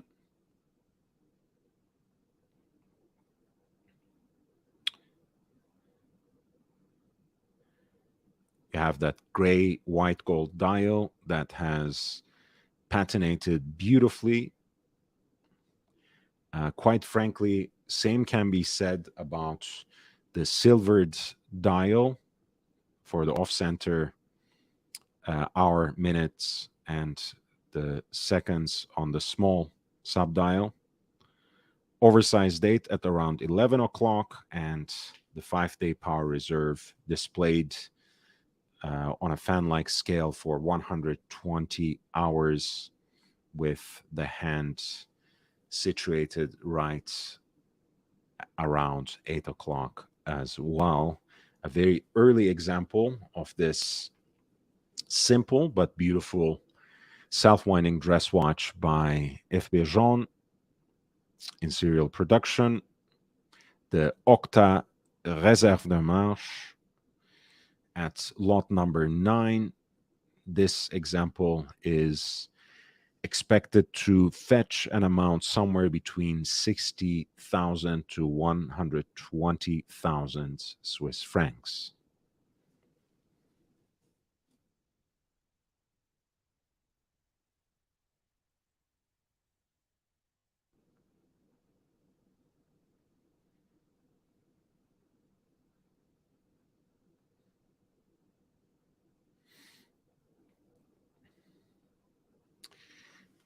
My premium lot number 7. This is the mother lode of François Paul Jean's approach to the jump hour / wandering hours / digital expression of time in mechanical watches. The Vagabondage series here in a 3-piece set, the Triptyque Vagabondage, one of 69, number 47 of 69. The Vagabondage takes its point of departure in a bespoke watch that François Paul Jeanne made in 1997 for a Parisian collector by the name Jean Aubé. That was a round-cased watch in yellow gold, but it had a very similar mechanism, at least a very similar display. As you can see here, this is the watch. Carpe Diem, Seize the Day, from 1997. Some of the best things about jump hour watches is the marriage of technical ingenuity with beautiful simplicity on the face of the watch. This is animated by the exposed balance wheel, which is framed in a gold circle that echoes with the round shape of the watch. The center of the dial, which is fashioned from a gold blank and silvered, guilloche decorated with a hobnail motif with Claude Paris. That's a rotating center, which indicates the minutes through this arrow on the chapter ring, and the hours, which jumps, of course, once the center dial completes its full revolution in 60 minutes through an opening and in Roman numerals. This particular watch actually ran on a self-winding caliber with a micro rotor, which was signed Journe 1997. And as I mentioned, François Paul Jeanne was so invested in that simplified, distilled, purified beauty of the watch's full frontal expression.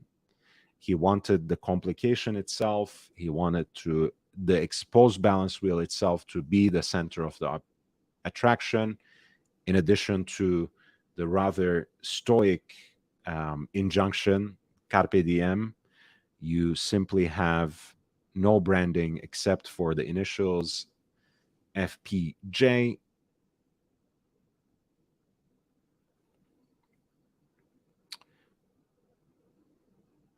By the way, please follow me on Instagram while you're at it and click the like button.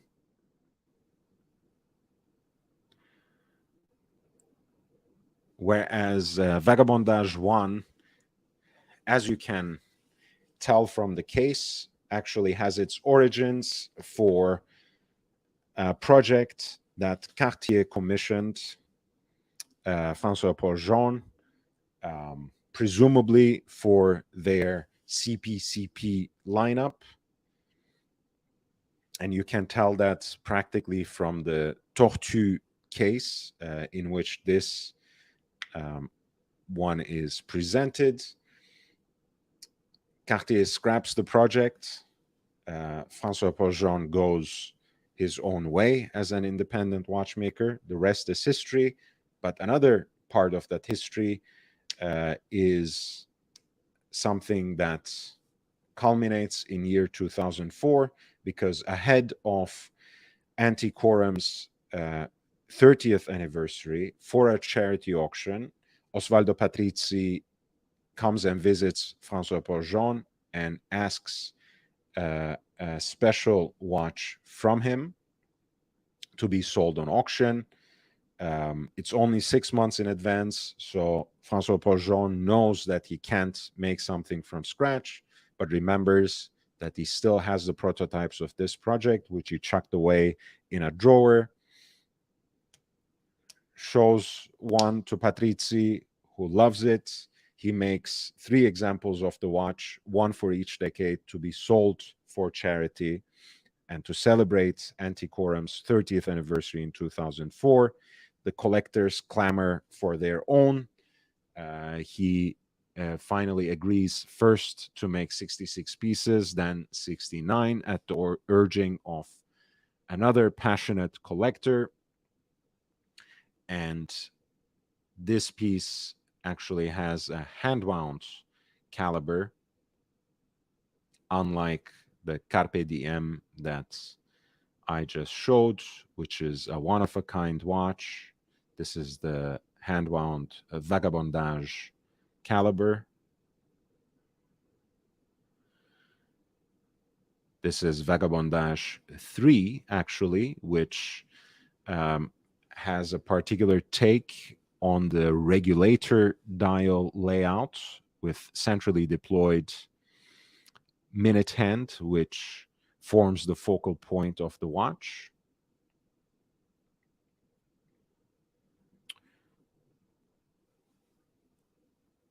You have in one of the corners a power reserve indicator. You have the jumping hour right here, and actually a continuously ticking digitally expressed 2-digit seconds indicator right here, where you would have 6 o'clock, or right above minute 30, we can say as well. I mention this once every so often, but let me remind you again that jump hour complications, digital expression of time for mechanical watches is a rather power-hungry process. Think of Erlang und Söhne's Zeitwerk, which has, of course, instantaneously jumping hour and minutes.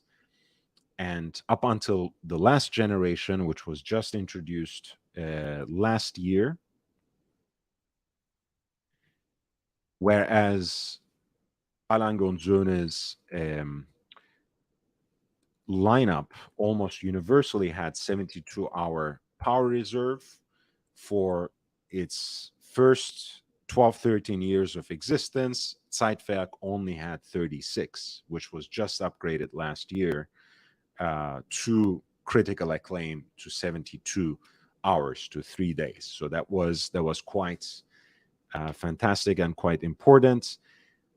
This particular example, which is the most recent iteration of the Vagabondage 3, a stunning watch, a spectacular um, application of the complication. This piece actually has a remontoire d'égalité as well, which uh, operates the double-digit seconds, and which also, of course, sustains the continuity, the persistence, um, the constant force that allows for the accuracy and precision of the movement to remain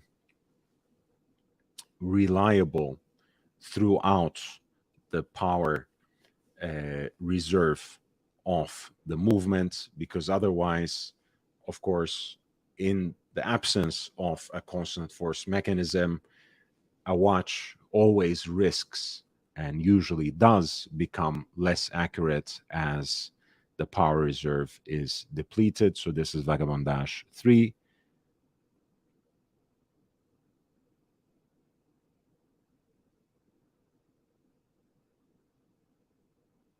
And here's Vagabondage 2, which has a very unique expression, kind of a vertical layout of hours, 2-digit minutes, and oversized subdial for the seconds. And you have the exposed wheels for the hours and minutes, which are visible through the sapphire glass, but that sapphire glass itself has kind of a smoked finish, which adds to the mysterious workings of the complication, because from certain angles, they're almost invisible or they're barely visible. So you have the absolute attention to the digital expression of hours and minutes and the continuous running seconds on the subdial. Of course, also a power reserve right above that maintains the same vertical line. All fashioned in platinum, as you can see, that smoked sapphire is very much apparent, especially in Vagabondage 2. This is a 3-piece set of the Vagabondage trilogy, Triptyque Vagabondage, number 47 of 69, all in platinum as a box set from 06, 2010, and 2017. Lot number 8 has an estimated value of 500,000 to 1 million in Swiss francs.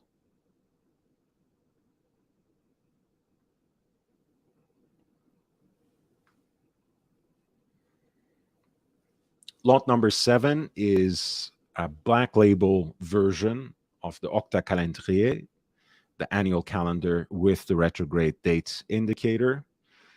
Black lacquer dial is a version, an exclusive, that is only available through the boutiques and only offered to those who already own an FP Journe watch.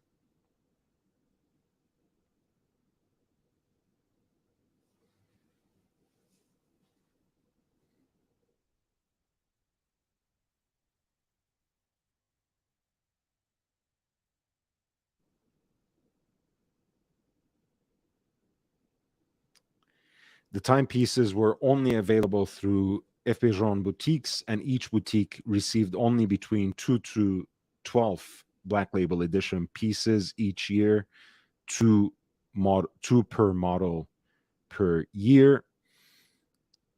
encased in platinum with the black lacquer dial. Each black label watch is personally checked by François Journe before being allocated to a client. Octa Calendrier at lot number 7, self-winding annual calendar with retrograde date indication and the exclusive black lacquer dial. It has an estimated value of 120,000 to 220,000 Swiss francs.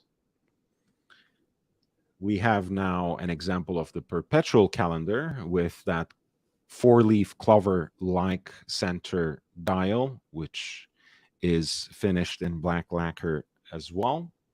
This is lot number 6, 4e perpétuel, black label. You have a very simplified and balanced expression of the perpetual calendar that forgoes the moon phase indicator, that has the leap year indication by means of a scale right under the hand stack.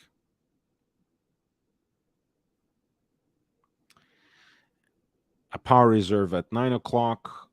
The maker's signature is at 3 o'clock.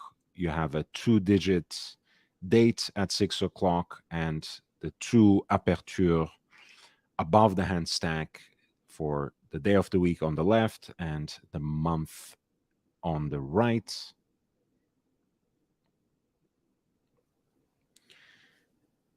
Again, in the exclusive black label edition, this is platinum self-winding perpetual calendar, Octa 4e perpétuel.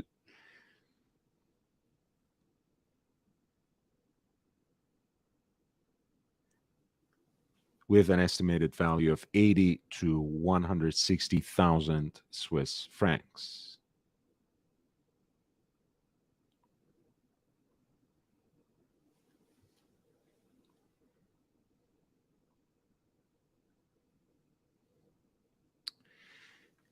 Number 5 is a beautiful expression, again, of the Black Label collection in its utmost purity. This is a chronomètre souverain with that hobnail guilloche center dial, this time in black lacquer.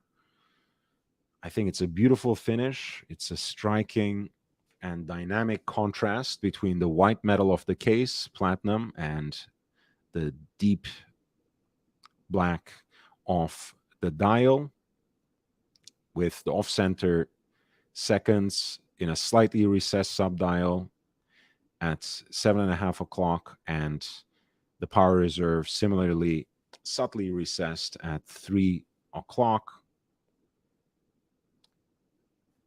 This piece is in 38 millimeters and in platinum from 2008. It has an estimated value of 60 to 120,000 Swiss francs at lot number 1,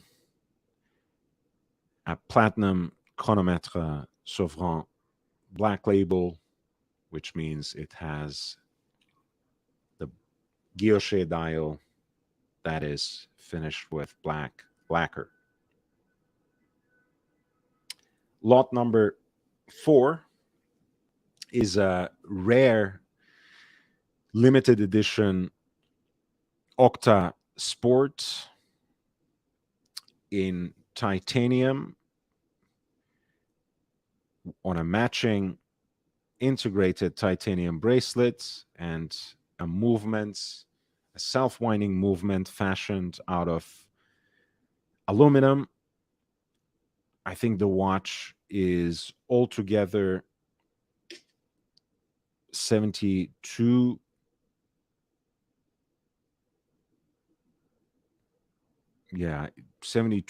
grams or something, one of only 8 pieces ever made in 44 millimeters and with a distinct matte blue dial. You have slightly off kilter at 12 o'clock, the big date in red accents to match the S, Octa S of sport. You have the similar red accents for the small seconds at 6. The hour and minute hand is generously loomed. And in addition to the power reserve indicator, you also have a day and night indicator right around 9 o'clock.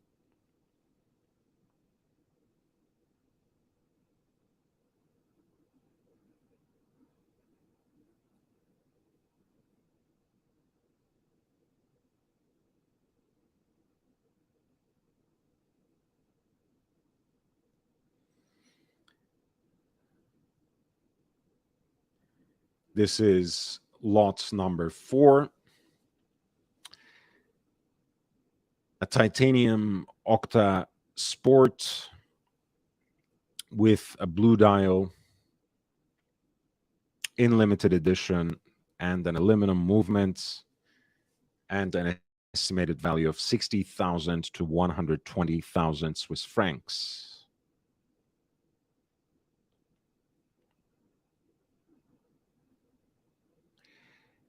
Number 3 is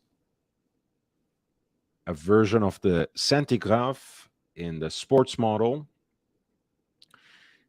entirely executed in titanium with a matching bracelet and an aluminum hand-wound movement, a 42 millimeter case, very light, and serves as even a more casual version of the Centigraph Sovereign, which has a sporty touch compared to the earlier Octa chronograph, which had the flyback function and a very classical and even dressy expression. This piece also has the sapphire subdials that give you 3 distinct peaks into the movement, into the chronograph movement. 10 minutes totalizer at 6 o'clock, 20-second register at around 2 o'clock, and at 10 o'clock you have a register where the second send makes an entire revolution in a second, but you also have an indicator, a register that counts down to 100th of a second, and you have that ingenious slide-like operation for the start, stop, and reset of the chronograph, which you can initiate each time by rocking that slide back and forth. Very practical and very intuitive indeed. This is lot number 3 with an estimated value of 60,000 to 120,000 in Swiss francs. Lot number 2 is time and date version of the same watch, basically an Octa Sport in titanium on a titanium bracelet, a movement, a self-winding movement fashioned out of aluminum.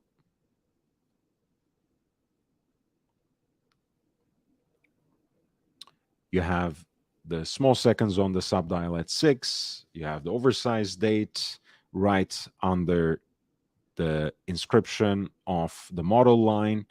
And in addition to the power reserve, which is right around 10 o'clock, you have the day and night indicator at 9 o'clock for this Octasport model, titanium on the matching bracelet, and an aluminum model, aluminum movements, light as feather, and with an estimated value of 40,000 to 80,000, sorry, 40,000 to 60,000 in Swiss francs. And last but not least, we have an oversized chronomètre Sovereign. This is actually a 41 centimeter stainless steel, oversized, larger than life recreation of the hand-wound dress watch, the purified expression of F.B. Journe's watchmaking art in the form of a wall clock. You have the guilloche dial, you have the heat-blued hands, you have basically an oversized version of your chronometre Sovereign that is battery operated. This is lot number one, a very rare, oversized, battery operated wall clock version of the chronometre Sovereign in a stainless steel 41 millimeter case from around 2020.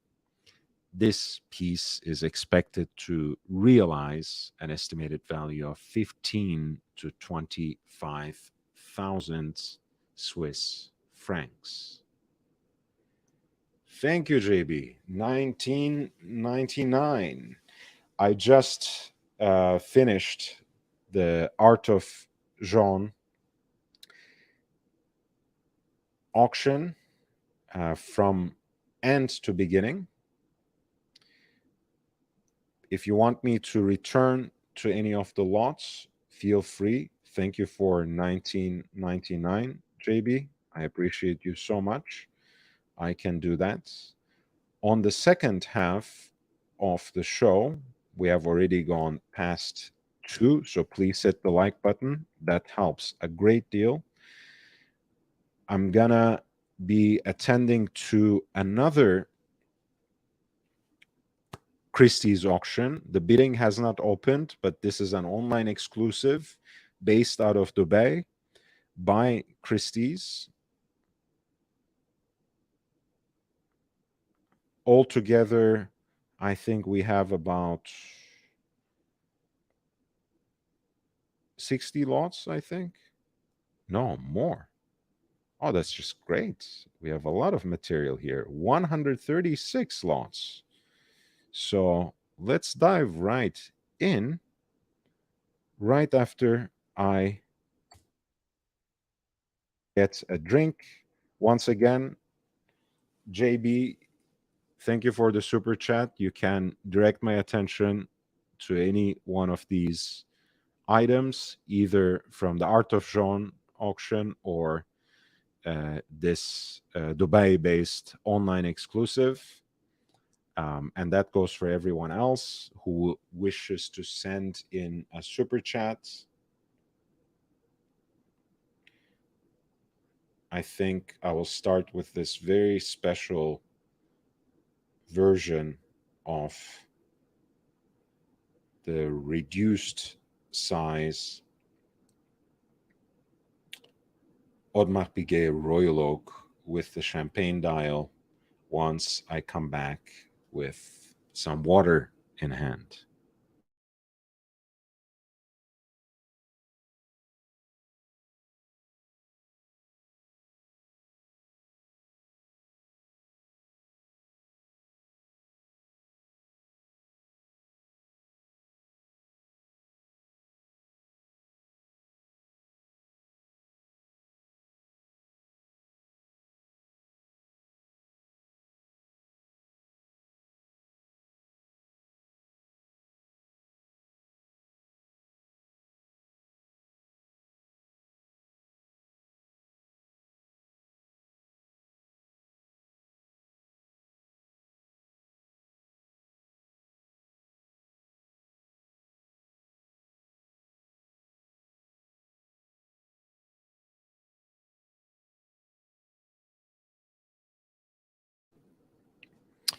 All right, we are back. I have just covered the Art of F.B. Journe auction, all lots for the live auction that's coming up in Geneva on May 12th. Here we have an online exclusive that is based out of Dubai, the United Arab Emirates, run by Christie's. of 186 lots. I sent the link to the chat. So if you want to direct my attention to any particular lot, please don't hesitate. You can send it in with a super chat.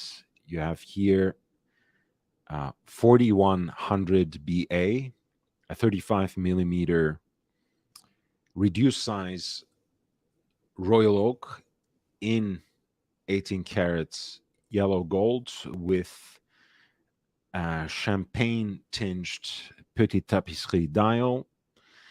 The initial logo at 12 o'clock, Audemars Piguet automatic at 6, the date at 3 with a champagne-like background to match the shade of the dial, and a dial that is actually signed for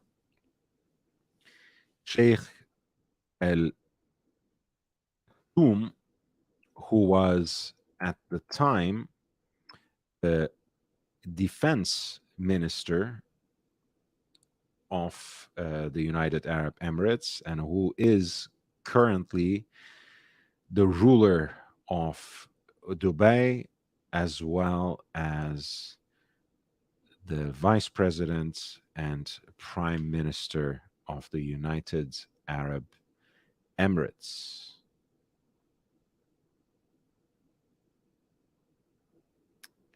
A very unique piece that has the full signature of Sheikh Mohammed ibn Rashid Al Maktoum at 12 o'clock. I should have said Rashid rather than Rashid. I don't know. My apologies. This is from 1980.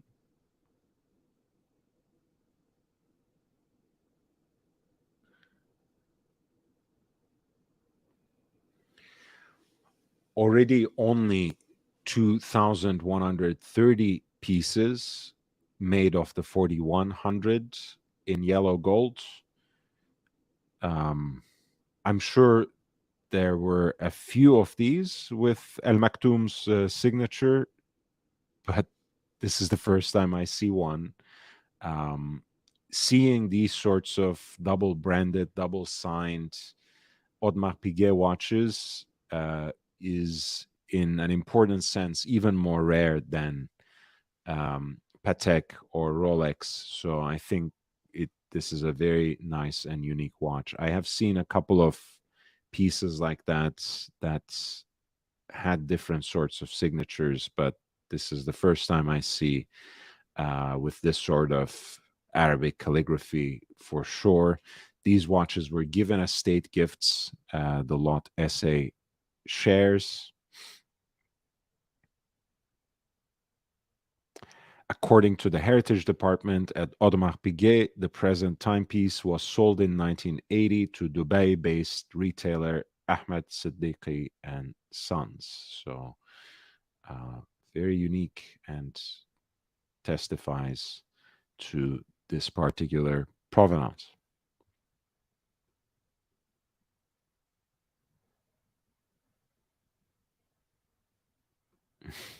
Really funny. Yeah, that's true. I'm sure it might even sell for more than that.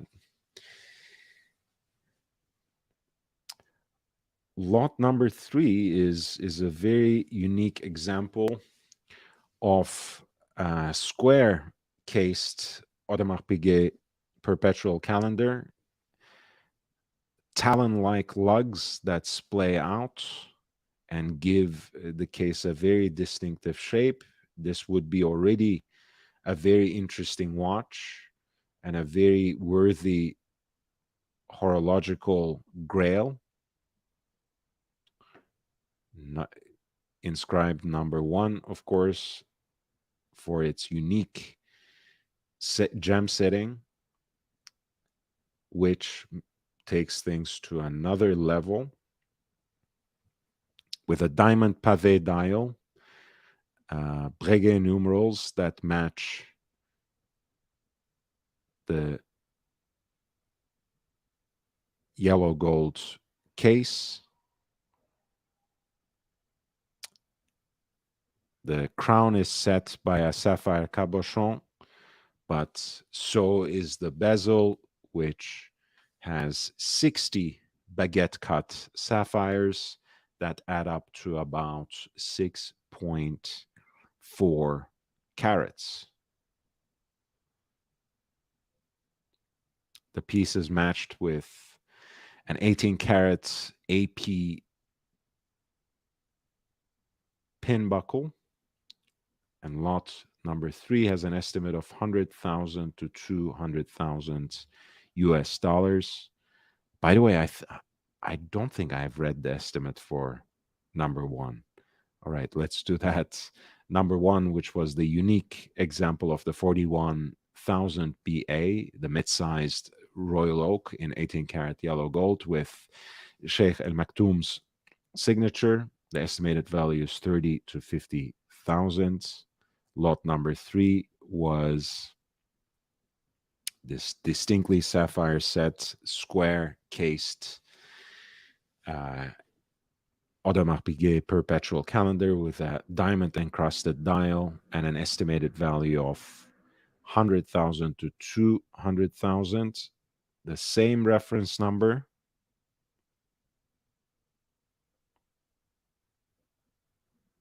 Once again, in yellow gold, again, engraved number 1. This is a 25,756 BA with the lugs and bezel set with rubies, 60 baguette cut rubies amounting to 6.4 carats altogether. The crown is set with a ruby cabochon as well. The hands are feuille hands that seem to be tempered into a distinct shade of maroon / violet compared to the heat blued micro hands for the indicators of the perpetual calendar, and a beautifully diamond encrusted dial with Breguet numerals to match the yellow gold case. Of course, the moon phase indicator at 6 o'clock. This piece too has an estimated value of 100,000 to 200,000 US dollars.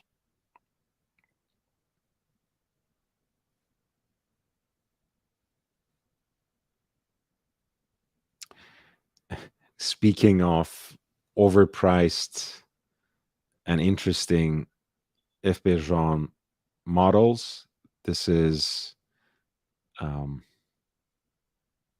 François Paul Journe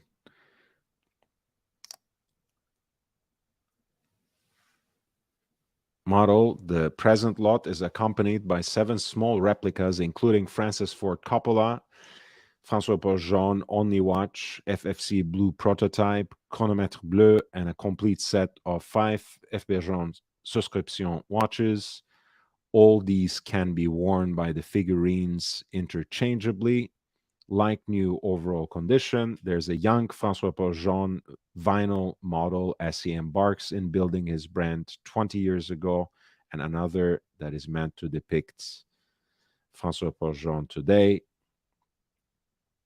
Not one, but 2 François Paul Journe figurines with 7 watches to put on them interchangeably. Vinyl collectible toy from Cookies at lot number 5 with an estimated value of 2 to 4,000 US dollars.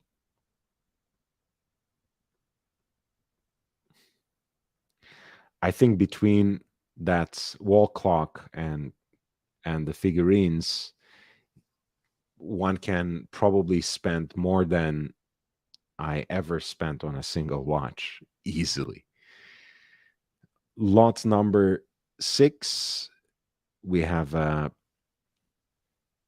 François Paul Journe, FP Journe perpetual calendar. The automatic movement, of course. We have the 18 karat pink gold case matching the 5-row link bracelet. An opaline white dial that has the beautiful Claude Paris guilloche decoration at its center. Slightly recessed power reserve indicator with both the oversized dates and the day of the week and month aperture beautifully framed in matching pink gold as well. A very rare and beautiful example of FP Journe perpetual calendar.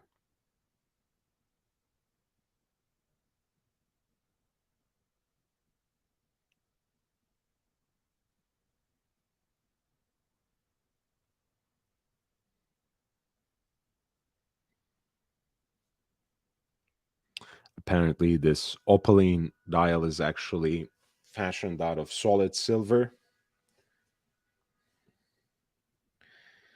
And this particular example has an estimated value of 120,000 to 220,000 US dollars.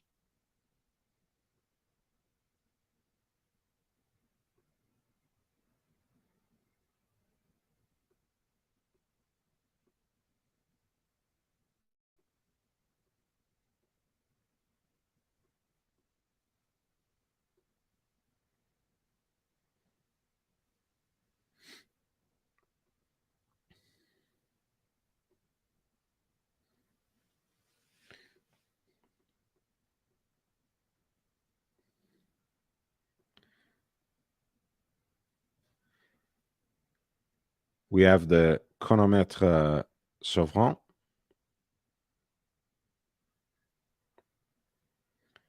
in 18 karat pink gold. Some might say this is standard fare, but I think it remains one of the most attractive watches in the entire catalog in white metal, in platinum, or in pink gold like this, with either this standard silver dial or with the Havana dial. This is an exceedingly beautiful watch. It's simple, pure, and beautiful. Here at lot number 7, it has an estimated value of 40 to 60,000 in US dollars.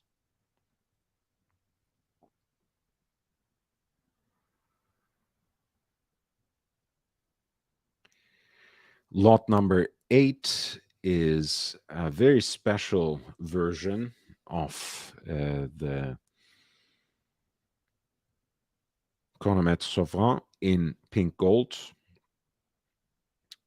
The hour track is actually in mother of pearl, and you have the center of the dial in pink with that classic hobnail guilloche decoration. The piece, of course, comes as a full set.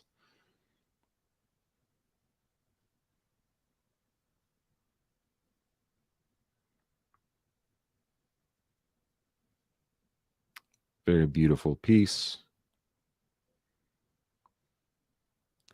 Playing with various shades of pink. A boutique exclusive from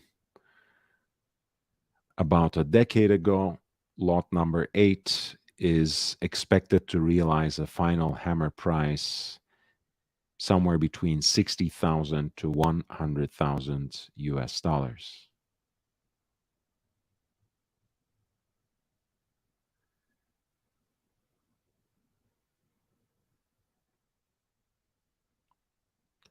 Lot number 15 is a limited edition de Béthune Tourbillon DBS.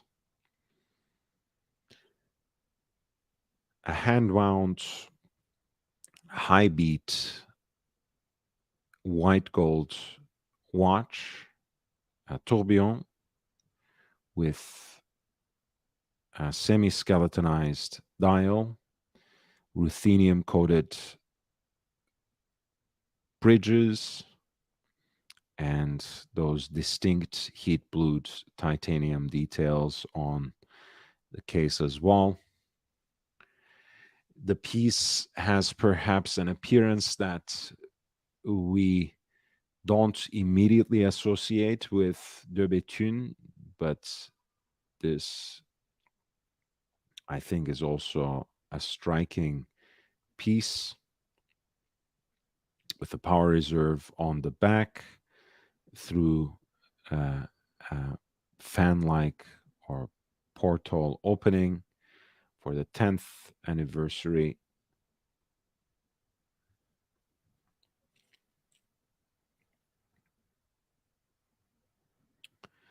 DBS Tourbillon was introduced in 2015 to mark the 10th anniversary of the first ever DBS model made for the 2005 Only Watch charity auction, one of only 10, this being 10 out of 10, offered in excellent condition. The high-beat tourbillon is a notable addition to the watch. The design retains some of the features of the original, which give it that sort of pocket watch conversion look with the ogival or ogival lugs at the 6 o'clock side and the crown at 12 o'clock, with the hinge link connecting the strap to the upper part of the case to the 12 o'clock side of the case. This piece is exceedingly rare and thus has an estimated value of 150,000 to 250,000 US dollars. The high beat tourbillon by De Béthune, celebrating the 10th anniversary of the first DBS model made for the Only Watch auction. 10 out of 10 in white gold, lot number 15.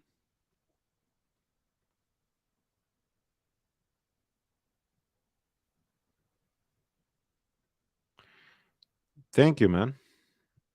Thanks.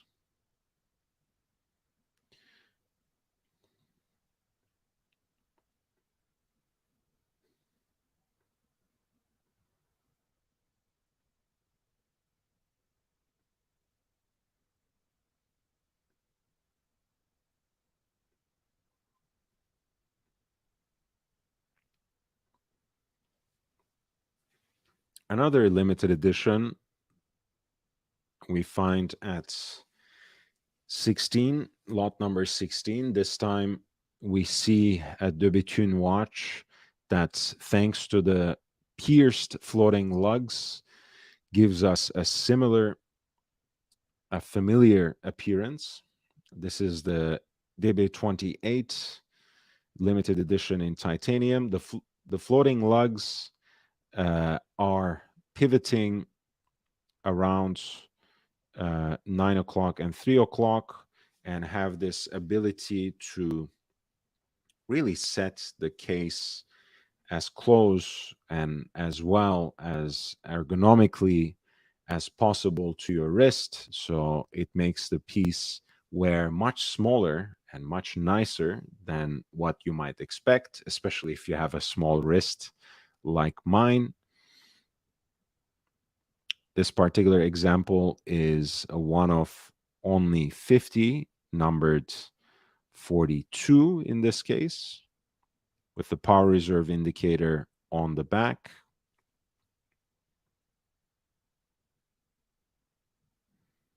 The case is almost 43 millimeters, but it certainly doesn't feel like it when you wear these kinds of pieces. You can go to my shorts to see some de Bethune pieces on my wrist. I will post more soon. This piece also has the distinctive spherical moon phase indicator of de Bethune at 6 o'clock. And it has this interplay of the grayscale tones of the titanium with the blackened aspects of the watch and its movements. So what is usually heat blues for the titanium part of the moon phase is in this case blackened just to match the rest of the color scheme. And this limited edition de Bethune DB28 in titanium, one of only 50, has an estimated value of 90,000 to 130,000 in US dollars.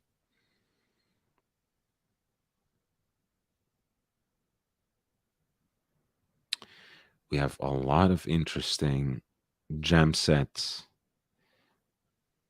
Rolex's 3 beautiful Daytonas. I want to start with the rainbow. As you guys know, the now discontinued rainbow Daytona that really distinguishes itself by the graduation or gradation of colors of the sapphires on the bezel.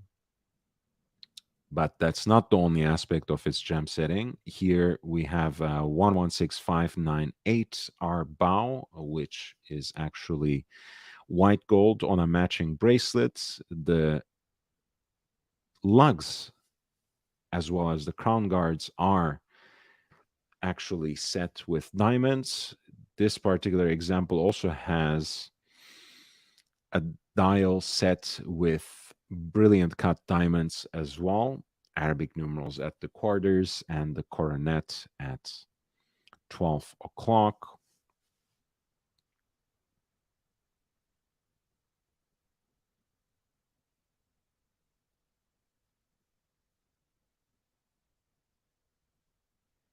Very distinctive subdials as well, which are apparently made with gold crystals.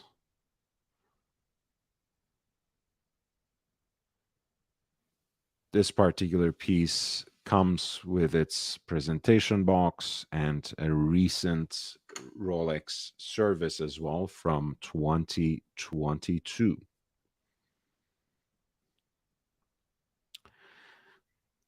Rolex Rainbow Daytona in white gold, 116598. Our bow has an estimated value of 300,000 to 500,000 US dollars.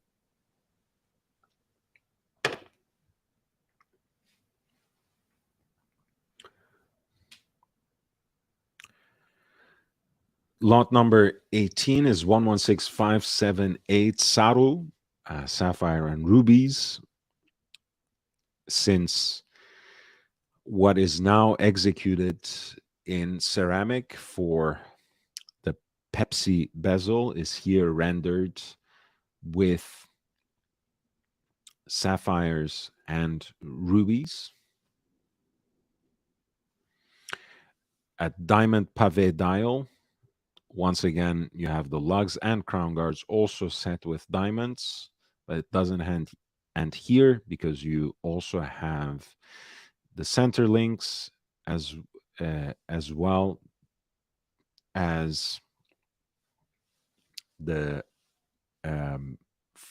markers for every 5 minutes on the bezel, as well as the pointer set in diamonds as well. The pointer is actually a triangular cut diamond, which is really beautiful. This is a 116578, an 18 karat gem set Saru GMT Master 2 with an estimated value of 150,000 to $250,000. Thank you, Nick Butter. $8. Thank you. Is there a promo vid to that one DB28? By the way, I've been pushing your channel to my buds that like watches. You are the best, Nick. You are the absolute best. Thank you so much. Let me see if I can pull up something for that DB28.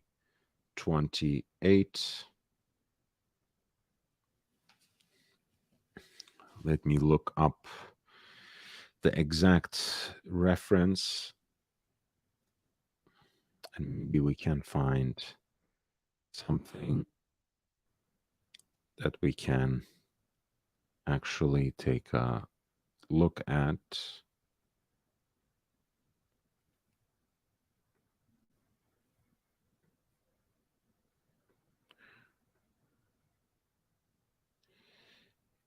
Yeah, actually, I will just drop the link if you don't mind. There is seemingly let me see.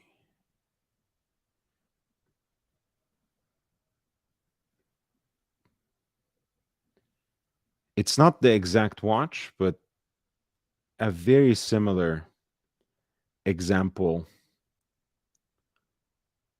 that is not a limited edition that has a Tim Masso review. So I'm going to put it here as a link and you can view it on your own time. Since it's such a public video and another creator and a big creator, I don't want to be cribbing on their content, nor do I want to get any sort of copyright strikes or trouble, but I'm happy to share what I found with you.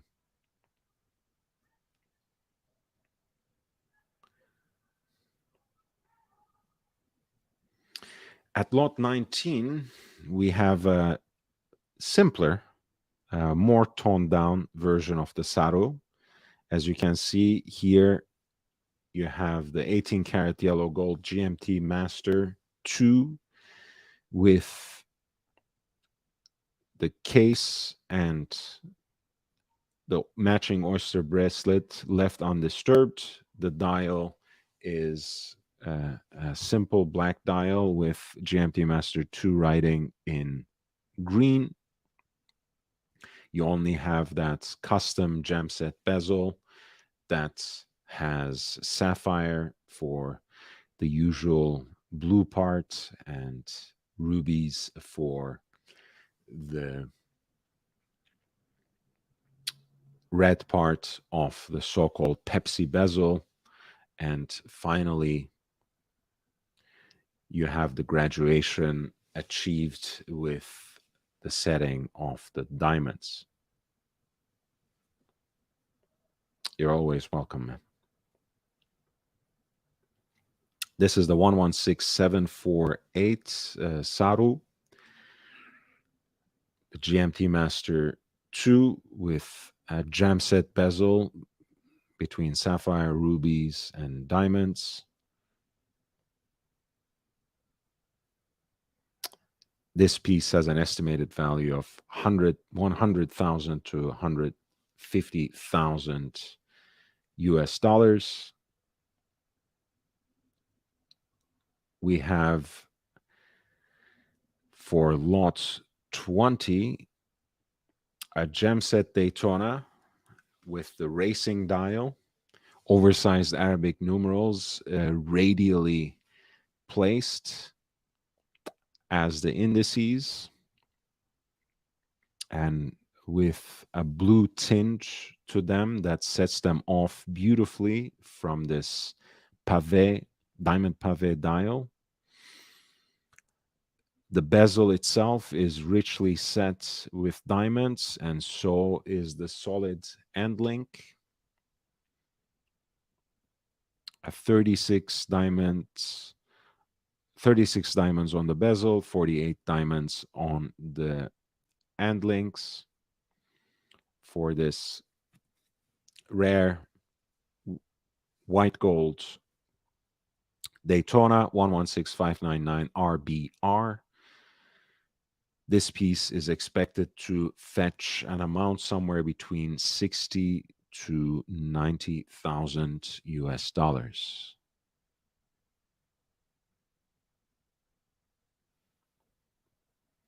Lot number 21 is actually representative of the 5-digit generation, beautifully presented as a full set, box, papers, and the requisite accompanying literature. This is a 16528. So what you have is a unique specimen belonging to that first reference point, the first reference number in serial production for a self-winding Rolex Daytona, based on the Zenith El Primero caliber 400, thus named because it was one of the first integrated self-winding chronograph movements in the entire world. Rolex used it for their caliber 4030 as a base, and it changed the fortunes of their sports chronograph forever. Perhaps it changed their fates as well. Here we have a unique example that is presented with a pavé diamond dial and emeralds for the indices. The picture is completed by an applied coronet at 12 o'clock and double-digit Arabic numerals at the quarters.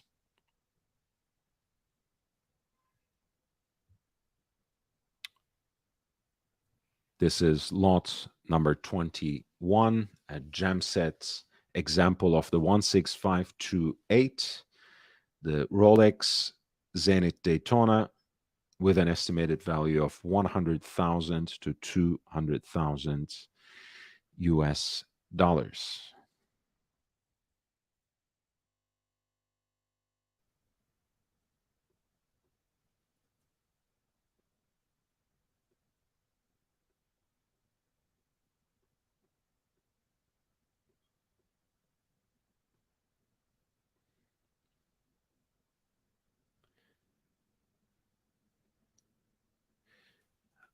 We're looking at the online auction that's going to start in a few days, that is put together by Christie's with Dubai as the home base.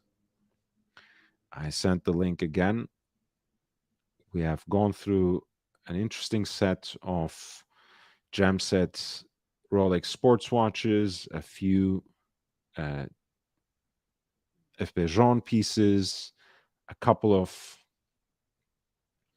de Bethune pieces, limited editions, a couple of very, very unique Audemars Piguet watches, both time and date and complicated.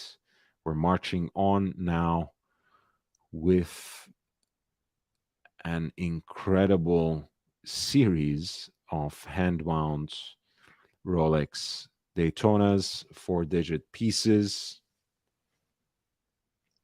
a 6241 with the Panda configuration, a bakelite insert for the tachometer bezel, and a tropical patina on the chronograph registers. This is the 6241 with the pump pushers on its riveted oyster bracelet and an estimated value of 120,000 to 220,000. We have a 6239 in a reverse Panda configuration with a black dial and white sub-registers, white chronograph registers from 1966. This one has the matching tachymeter bezel in stainless steel, and it comes on an oyster bracelet as well. It is expected to fetch an amount around 70,000 to 100,000 US dollars. Lot number 24 is another example of the 6239, this time in the Panda dial configuration, a beautiful silver sunburst main dial with black chronograph registers that are slightly stepped and radially guilloched, have that kind of vinyl groove that adds a lot of depth to what is otherwise a simple bicolor dial.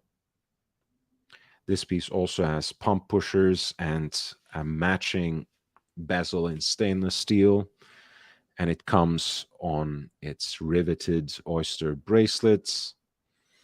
It is expected to finalize a hammer price between 60,000 to 100,000 US dollars.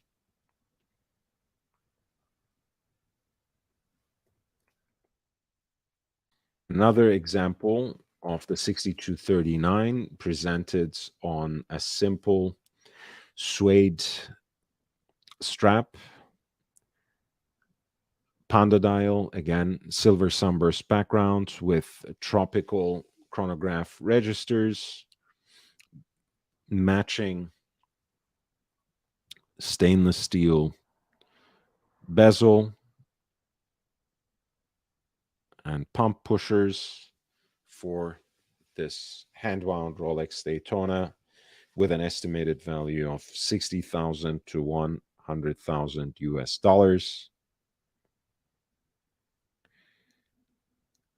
Lot 26 is a very eye-catching precious metal example.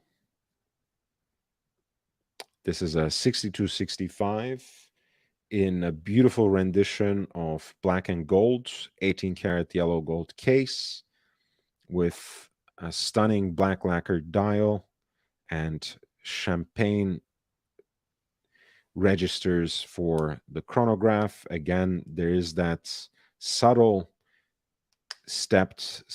recess for the subdials, which are radially guilloched, which have that sort of circular groove in them. A very beautiful and distinguished piece that has its original warranty papers and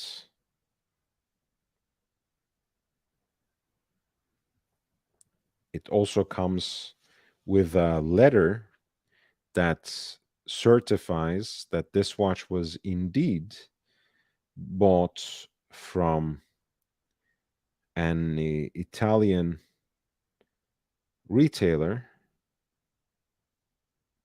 called Tamburini,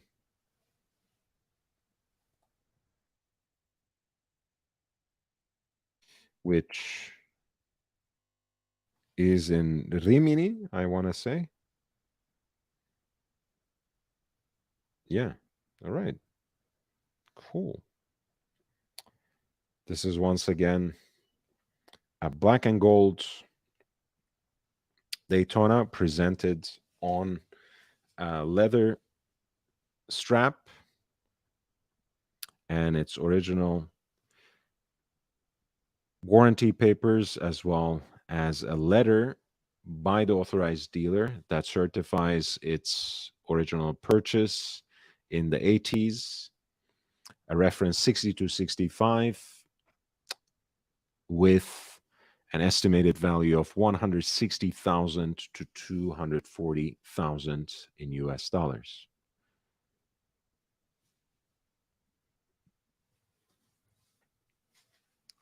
A stainless steel example of the 6265. Again, a stunning reverse panda dial, screw-down pushers, and a stainless steel tachometer bezel to match. This Rolex Oyster Cosmograph Daytona in stainless steel on a stainless steel Rolex Oyster bracelet. This piece has an estimated value of 70,000 to 120,000 Swiss francs.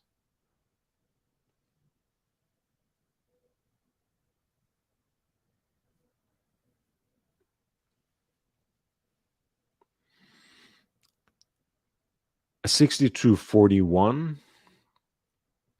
pump pushers bakelite insert for the tachometer bezel, a panda dial that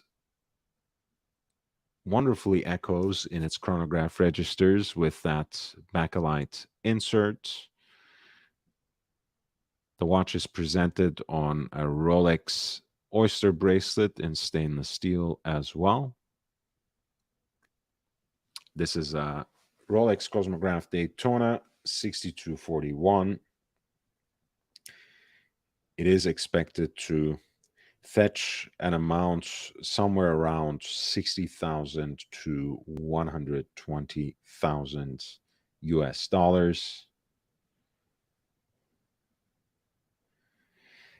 At lots 29, we actually have an example of JCK, Jean-Claude Killy, which is a combination of a triple calendar with a 3-register chronograph that is the Dato Compax reference 4767,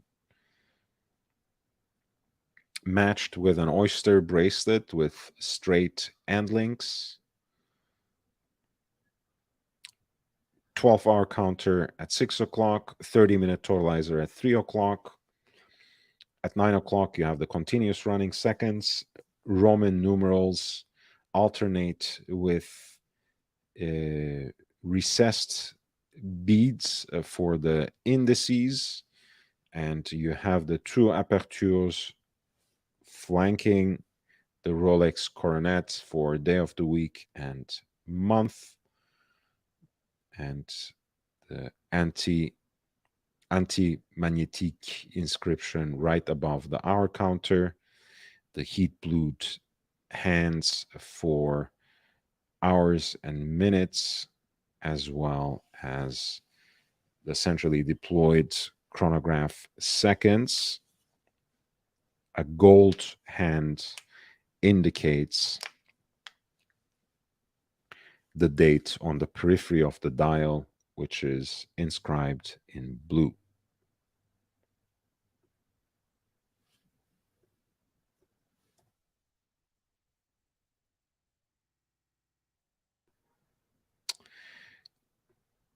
This piece, which is a very nice example of a vintage Rolex that is also complicated, by definition a rare bird.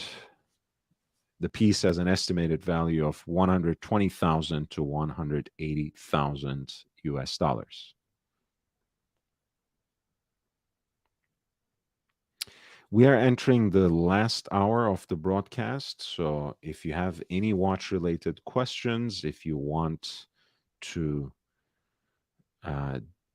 direct any questions to me, please do not hesitate to send them in.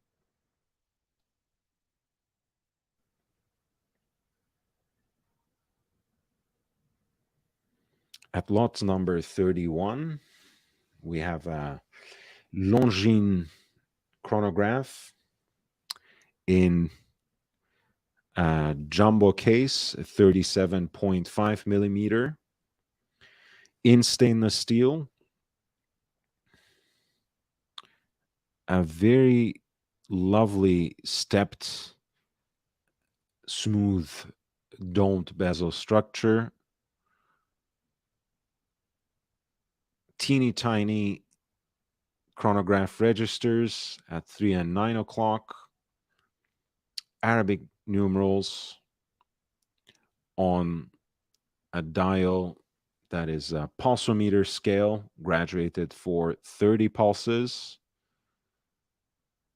This is a two-tone silver dial that is signed Longines Suiza, so presumably made for the Italian market. The heat blued hands are just a joy to behold. It looks like they are levitating over that warmly patinated dial.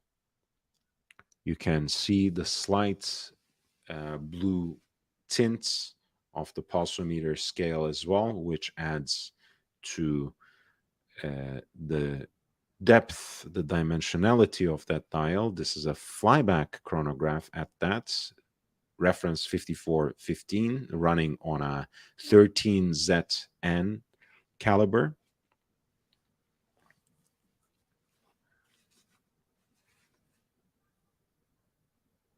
Here is a nice glimpse onto that gilt movement.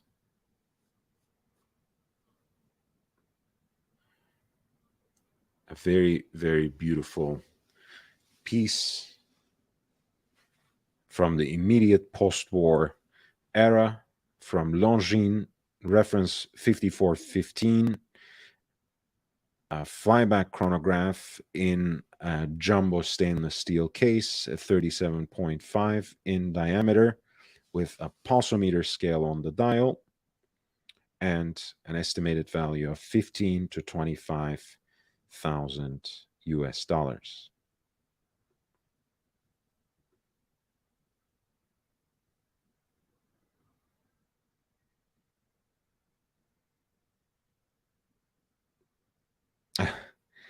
I wish. Tasmania, Australia, you just found me again. Wow. All right. I hope you are subscribed again or subscribed for the first time. I would appreciate your company. Um,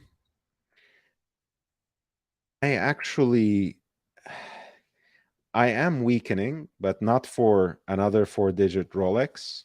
I think I might have a watch or two coming in over the next couple of weeks by May. So I will be looking forward to sharing them with you. I think they will be very surprising additions. They will be completely different from what I have, from a brand, or perhaps even two different brands that I didn't have in my collection previously, and pieces that are both artistic and horologically important, at least fascinating. So I'm hunting them down still. I'm almost done with the quest. Lot 32 is a piece that I'm wearing on an earlier iteration right here. This is a Universal Genève Tri-Compacts from the 40s, an early version. Here we are looking at a slightly later edition of it, separated perhaps by almost 2 decades. A beautifully pristine example, though, presented first of all, or encased, I should say, in that lyre lug case made by Iguenin Frères, which would, of course, we would associate with the Omega Speedmaster cases.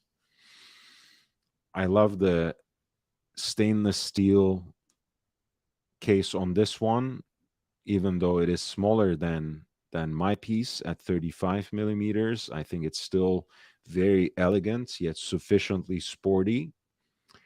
The champagne-like patina on the dial is very attractive.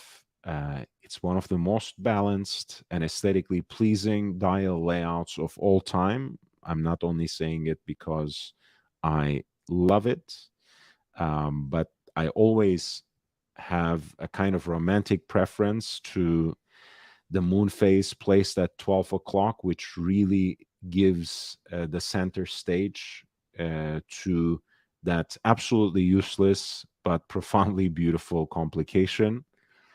Um, I love the Dauphine hands that have this distinct blue accent. The heat blued hands for the chronograph are a great complement to the night sky of the moon phase, but also a great contrast from that silver dial that has developed a very warm cream slash champagne like patina. And of course, you can see how those grooves add more visual interest to the dial, the pump pushers. This lot's number 32, thank you so much, is presented with an estimated value of 10 to 15,000 US dollars.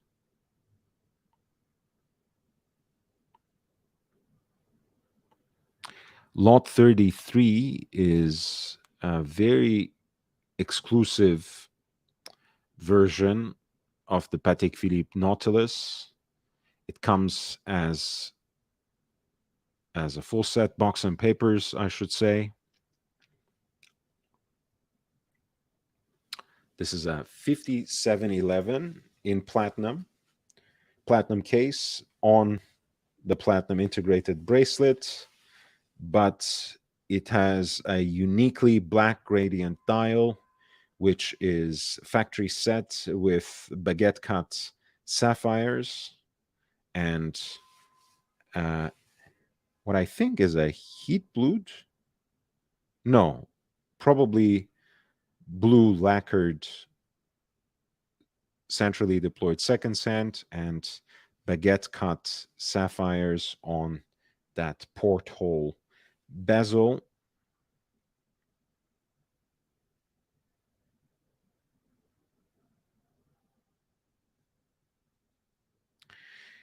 This is the 5711/111P-001, a Patek Philippe Nautilus with a sapphire set bezel, a sapphire set dial that has a unique black gradient finish. The estimated value of the watch is 500,000 to 800,000 US dollars.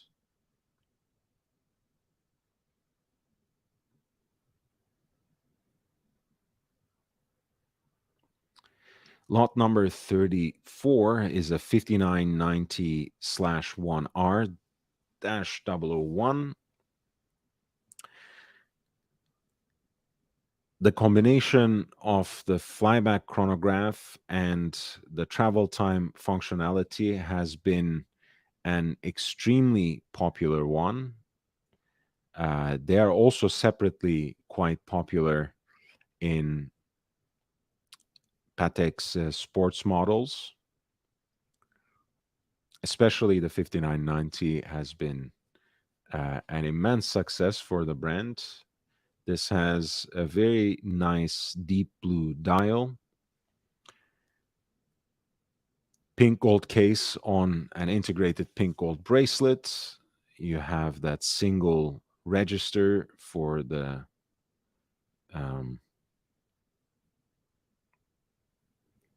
flyback chronograph at 6 o'clock. You have the pointer date at 12 o'clock, and you have the day and night indicators through two portholes, through two miniature portholes for both local time and home time.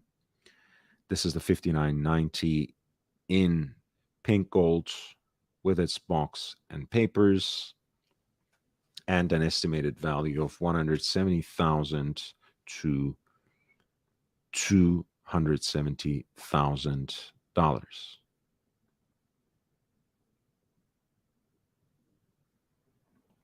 We have the same piece in stainless steel, and again with its box and papers. That one at lot number 35 is expected to realize a final hammer price between 100,000 to 150,000 US dollars.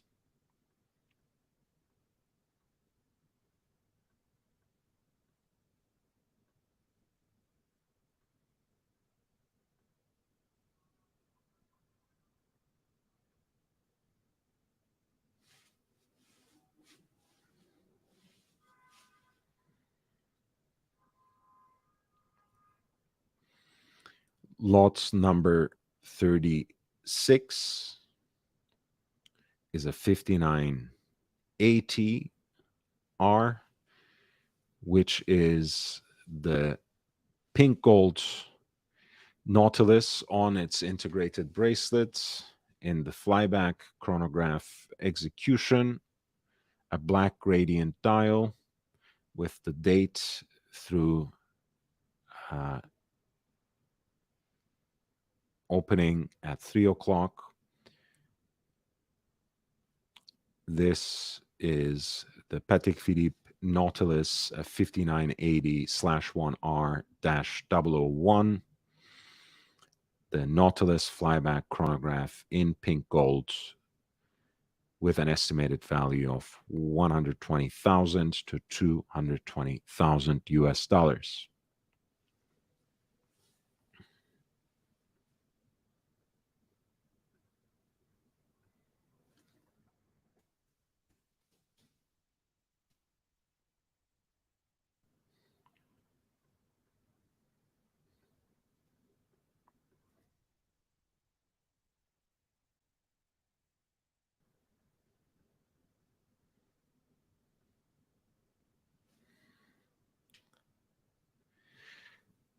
At lot 37, we have an example of the Nautilus moon phase, which is a descendant of the 3712, introduced in 2005, which for me is the first authentically complicated Nautilus, even though some disagree, because there was the so-called Comet that was introduced in 1998 and was distinguished by its mere power reserve indicator.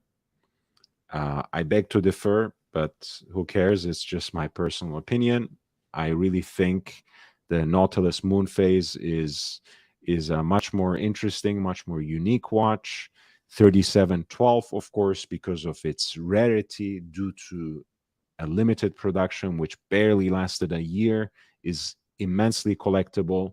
But 5712 in any version is a very attractive watch too, due to its intriguing micro rotor caliber, which gives the watch also a very attractive and slender profile.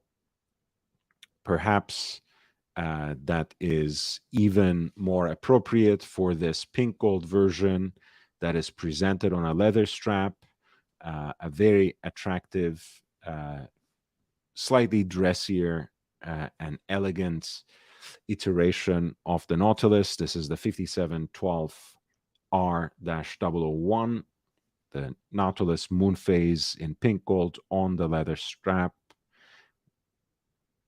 with an estimated value of 70 to 120,000 US dollars.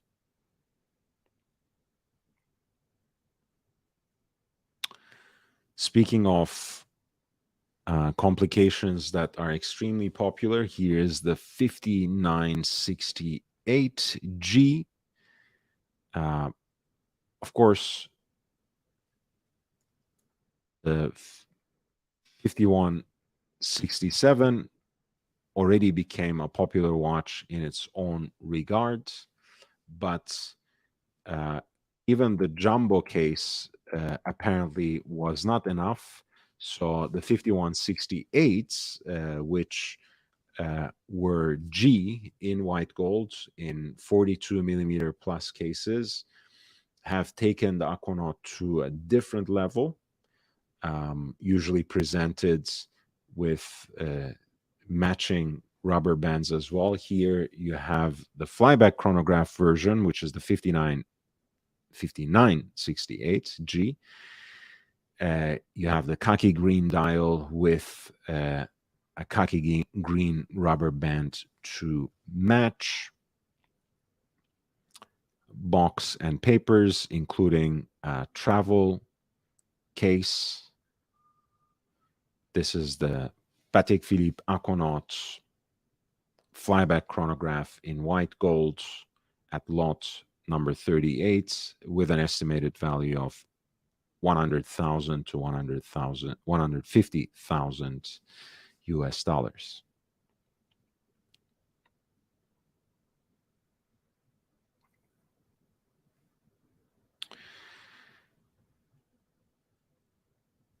We have a single sealed, untouched Patek Philippe Aquanaut in stainless steel in the jumbo case, reference 5167A. You are receiving a blue box treatment here with the Tiffany signature at 6 o'clock. And as you can see, the full set includes that Tiffany and Co. blue box as well.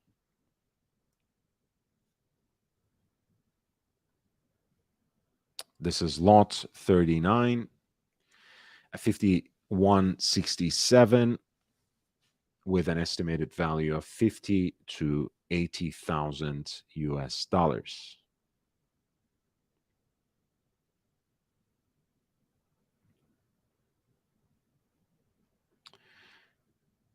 Another full set, this time, however, not a sealed watch, of Patek Philippe Tiffany and Company. This is the Pilot Calatrava 7234R. In the reduced size version, this is 37.5. Self-winding dual timepiece. The Tiffany signature is within that pointer date in the oversized subdial at 6. You have, once again, the skeletonized hand for the reference time or home time, and the two porthole, miniature porthole openings for day and night indicators for the local time and the home time as well. Oversized Arabic numerals complete that aesthetic of pilot's watch. This is lot number 40, 7234R. Patek Philippe, Tiffany and Company, Calatrava travel time. This piece is expected to realize a final hammer price between 40,000 to 60,000 in US dollars.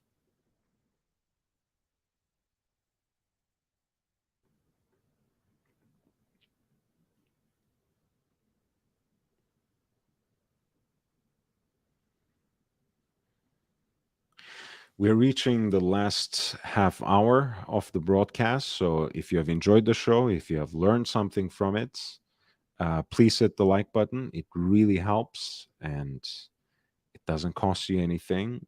But I do appreciate your kindness. I appreciate your support and presence. We are continuing this particular theme of Pateks. Here, once again, a sealed Patek, a platinum perpetual calendar at that. This is the 5270 with the salmon dial and Arabic numerals. 41 millimeters with those stepped, stylized spider lugs.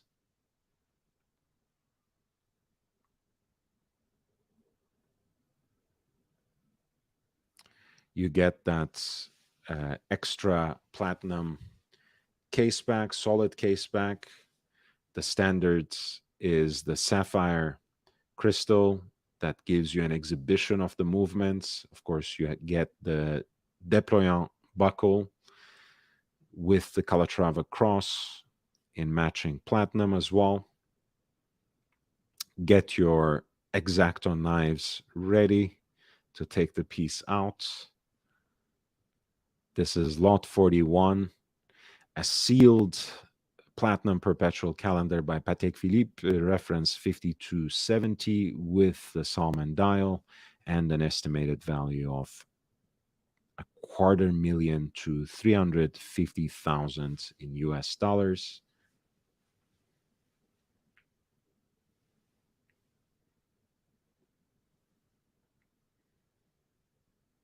We have a very unique and artisanal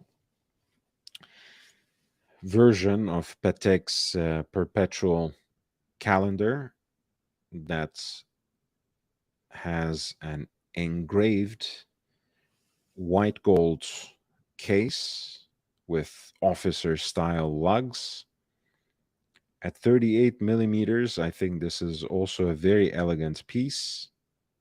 It also has an officer style case back too, a hinged case back that is engraved and inscribed with the brand name 2. Very artisanal piece. It comes with its box and papers, Breguet numerals that match a beautiful spade handset, rather spade hour hand, and a elegantly twisted fine minute hand. Moon phase at 6 o'clock. A very finely engraved again center dial. The date is expressed in the form of a downward facing crescent that wraps around that center dial.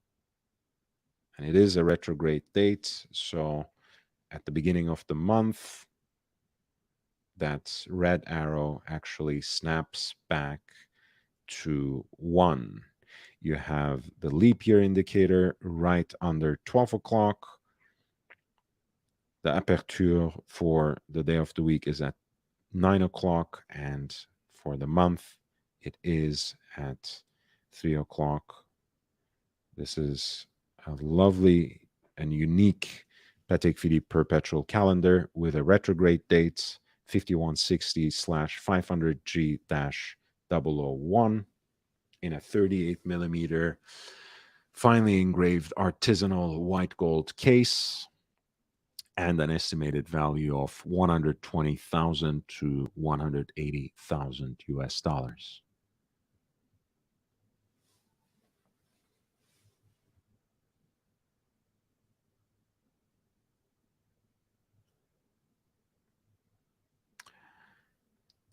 Lot number 43 is a sort of modern classic. These ones with the black dial are even more rare than the white. The model itself is not excessively rare, don't take me wrong, but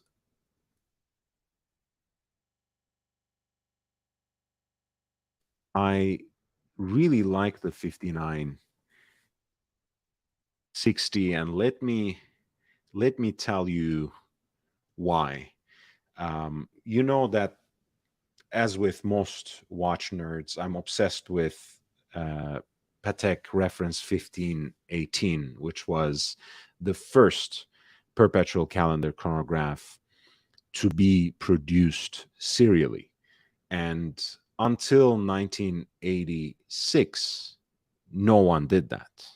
So when Patek did that in 1941 in these elegant 35 millimeter cases, stunning work of miniaturization, complication, and elegance. And that was a watershed to establish, to solidify, first of all, the Stern era of Patek ownership, which started in the early 30s. And that was something that really put Patek on the map as the real master of complications. So for them to introduce a simplified, more quotidian, let's say also casual take on the perpetual calendar in 1996 with the annual calendar, one correction per year, and for them to celebrate the 10th anniversary of that by combining it with their first integrated self-winding chronograph caliber with also a flyback function in this watch, I think was in so many ways um, repetition of that 1941 feat. It's not perhaps the same kind of groundbreaking, earth-shattering moment, but I think it was just as meaningful within Patek's own history that in 2006 they combined the annual calendar with a self-winding flyback chronograph. And the stainless steel versions of these, I think, on the matching uh, beads of rice bracelet, or as I call it sometimes when I'm absolutely depleted, the beans and rice bracelet.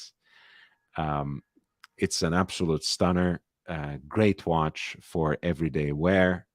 I think in so many ways, the quintessential sports Patek. I know, some people have had enough of this, but I'm not a huge fan of the Nautilus. I barely like the Aquanaut a little bit. So for me, when I think of sporty Pateks, I think of like a model like 5127G, uh, Calatrava with crown guards and in white metal. Um, I think of pieces like this 5960A, an annual calendar flyback chronograph in stainless steel and on matching bracelets. I'm a weirdo anyway, so you don't have to care about that. But I think this is a modern classic. The black dial version is a little more rare than the white dial, but they are both, I think, stunning watches and very, very usable, everyday wearing um,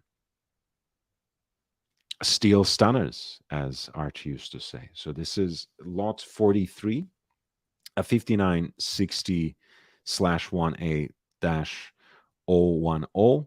The steel has been long discontinued. I think it went out of production in 2018, but the entire range of 5960 has been wiped from the Patek catalog, unfortunately. So these pieces are sometimes very hard to find, sometimes very overpriced, as it's here, but you can once every so often find good deals on them as well. This is not one because the estimated value here is 100,000 to 150,000 in US dollars.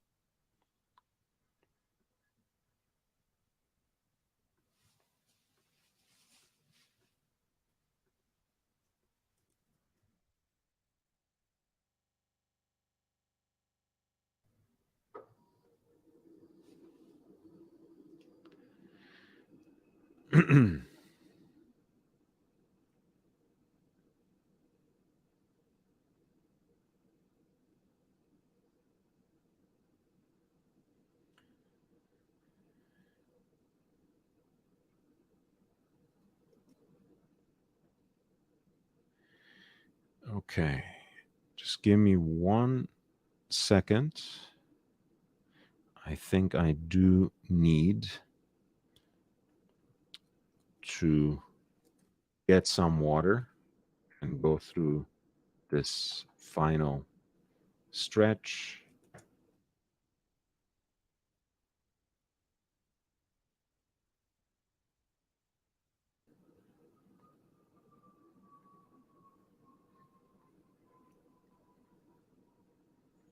Take a look at this beautiful example of Patek Philippe perpetual calendar chronograph in 36 millimeter.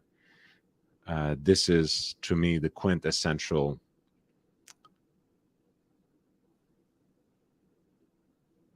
complicated neo-vintage Patek 3970 EP. I'll be right back after I get a drink of water.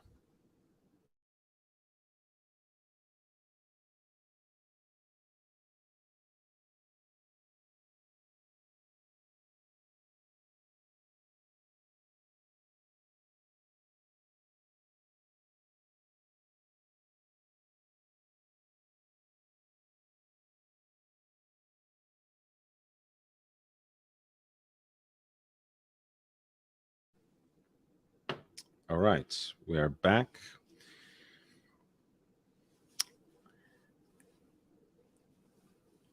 I think the contrast between the platinum case and the black dial is amazing. The Arabic numerals are slightly oversized, which gives the case a little more of a casual look, because otherwise I think it could be too severe. The case is beautifully designed with these elegantly drooping lugs that are also stepped. As you see, it comes with both its certificate of origin and the archival extract. The stepped lugs are a delight to see for this Patek Philippe perpetual calendar chronograph with a custom dial. The watch was sold to Michael Gerard Tyson.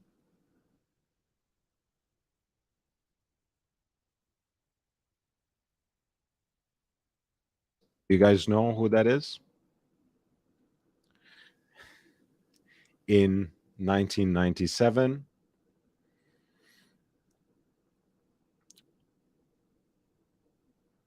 it comes with an additional platinum case back, product literature, and Patek Philippe leather folder.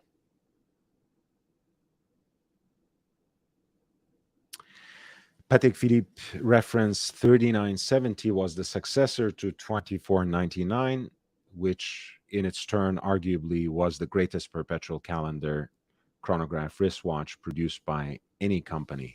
Reference 3970 remained in production until 2004 and is broken down into 4 series, each with a slightly different vibe than the other. This particular example is from the 4th series of production, but what distinguishes it from the rest is its special black dial with applied white gold numerals. The standard production models featured baton hour markers and leaf-shaped hands, whereas the 4th series featured baton hands. This dial, according to the extract from the archives, was replaced during the service. It is reminiscent of the ones fitted on the revered reference 5004 perpetual calendar split seconds chronograph. Iron Mike, that's right. That is right. So lot number 44 is a piece that was once owned by none other than Mike Tyson himself. And since that was the late 90s, they actually changed the dial and changed the hands for him as well in a later service. And what you have is this unique combination of a dial with Arabic numerals and feuille hands that's more reminiscent of 5004 split seconds perpetual calendar chronograph than this particular example of the fourth series 3970 EP. I just had the pleasure of actually examining a 5004 just a couple of days ago.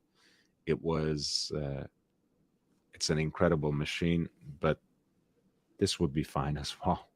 This is lot 44. Platinum Patek Philippe perpetual calendar in 36 millimeters, and a unique black dial with Arabic numerals and combined with feuille hands.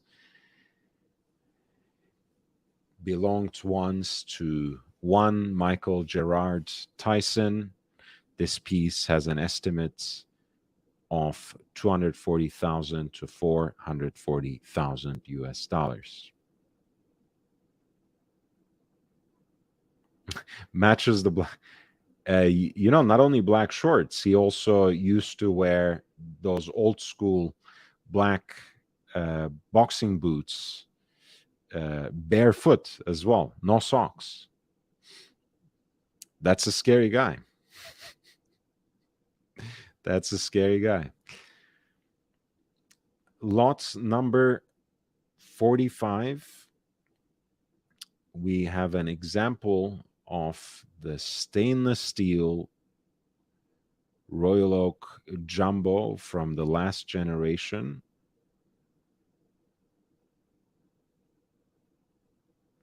With the open worked dial. 39 millimeter case. The reference number is 15305 ST. Stainless steel with the integrated stainless steel bracelets, and an estimated value of 80,000 to 150,000 US dollars. Lot 46 is the Audemars Piguet Royal Oak Jumbo from the last generation, arrives as a full set at lot 46. That is 15202 ST. This piece is expected to realize a final hammer price between 40,000 to 60,000 in US dollars.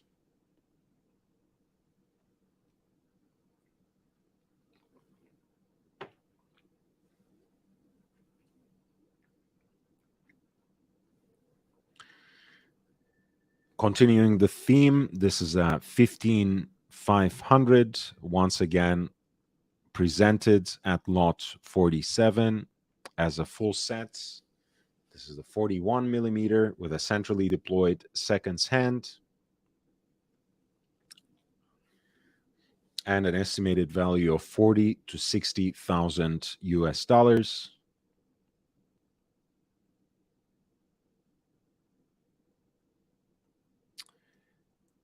Next up, we have a octagonal styled Audemars Piguet Royal Oak table clock, which also arrives as a full set, hand wound, with a white waffle dial that resembles tapisserie, but seemingly not applied in the same traditional manner. Lot 48 for this Royal Oak table clock has an estimate of 2,000 to 3,000 US dollars.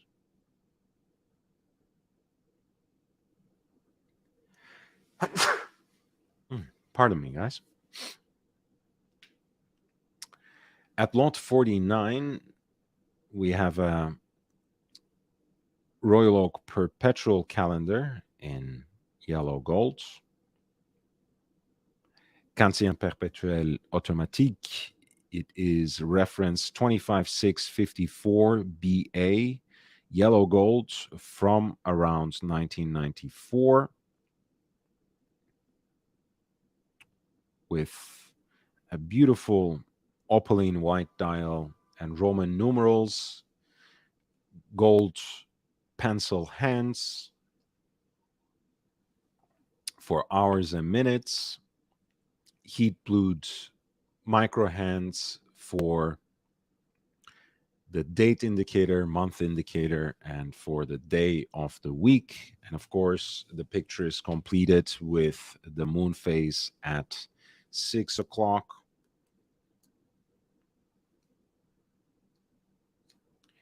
This is a Royal Oak Perpetual Calendar in the traditional 39 millimeter case in yellow gold on its integrated bracelet.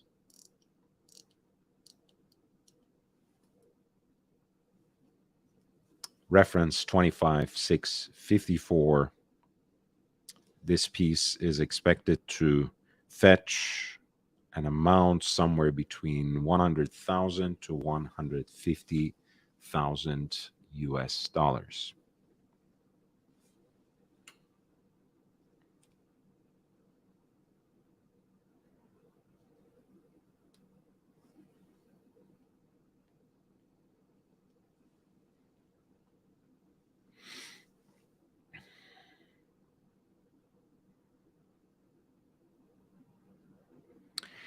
Lot number 50 is a diamond and emerald set, reduced size, white gold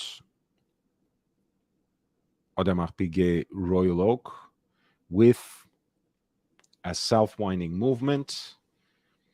This is a 33 millimeter case diameter. It does wear significantly larger than what the specs might indicate due to its design, due to the integrated bracelet expression. However, of course, if you have very large wrists, probably it's not for you.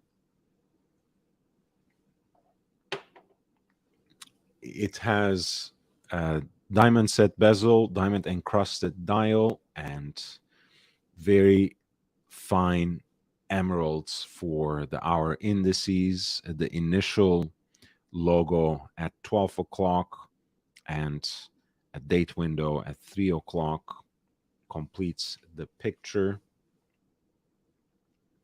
The piece is again on its integrated bracelet, entirely executed in white gold, reference number 15054 BC, and Audemars Piguet Royal Oak in 33 millimeters gem sets with an estimated value of $50,000 to $80,000. Comes with its certificate of origin.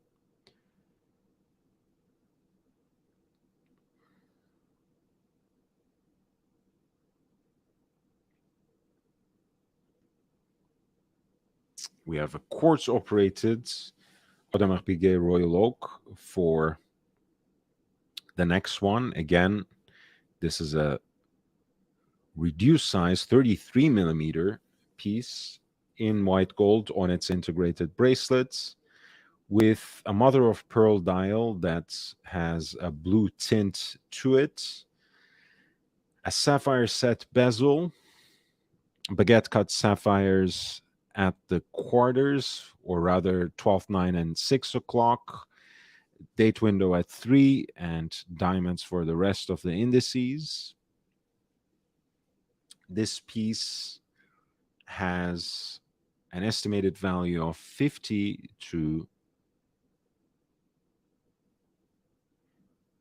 60,000 US dollars.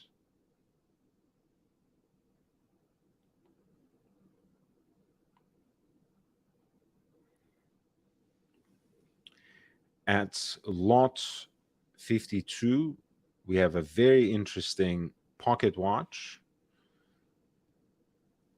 The reference is 5731BA. So we are working with a yellow gold case. that is set with diamonds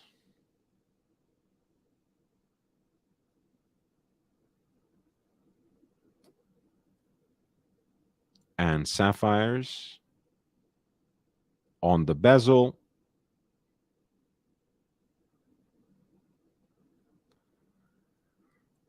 and you have a masterful execution of open working and hand engraving on the movement, which is, of course, a specialty of Audemars Piguet. The hands are beautifully tempered into this deep shade of maroon as well.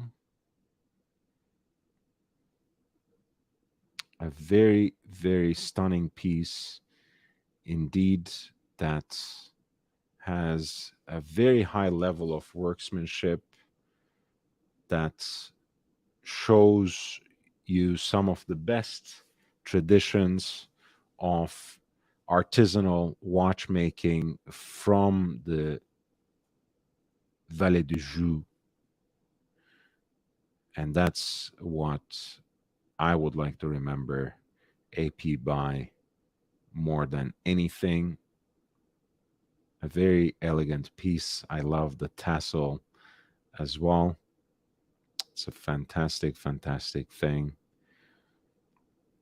This is lot number 52, reference 5731 BA, yellow gold pocket watch that is gem set with diamonds and also sapphires and has an open worked dial and movements.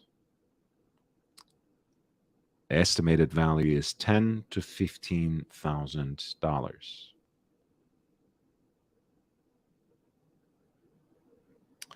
At lot number 53, we have a Patek Philippe Nautilus, the original jumbo, reference 3700, as Gerard Janta intended, as he designed for the 1976 release, all in stainless steel with that blue gradient dial.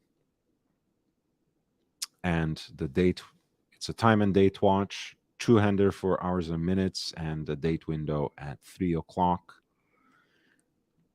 This is lot 53 for the original Patek Philippe Nautilus Jumbo, reference 3700/1A. This piece is expected to realize a final hammer price between 100,000 to 200,000 US dollars.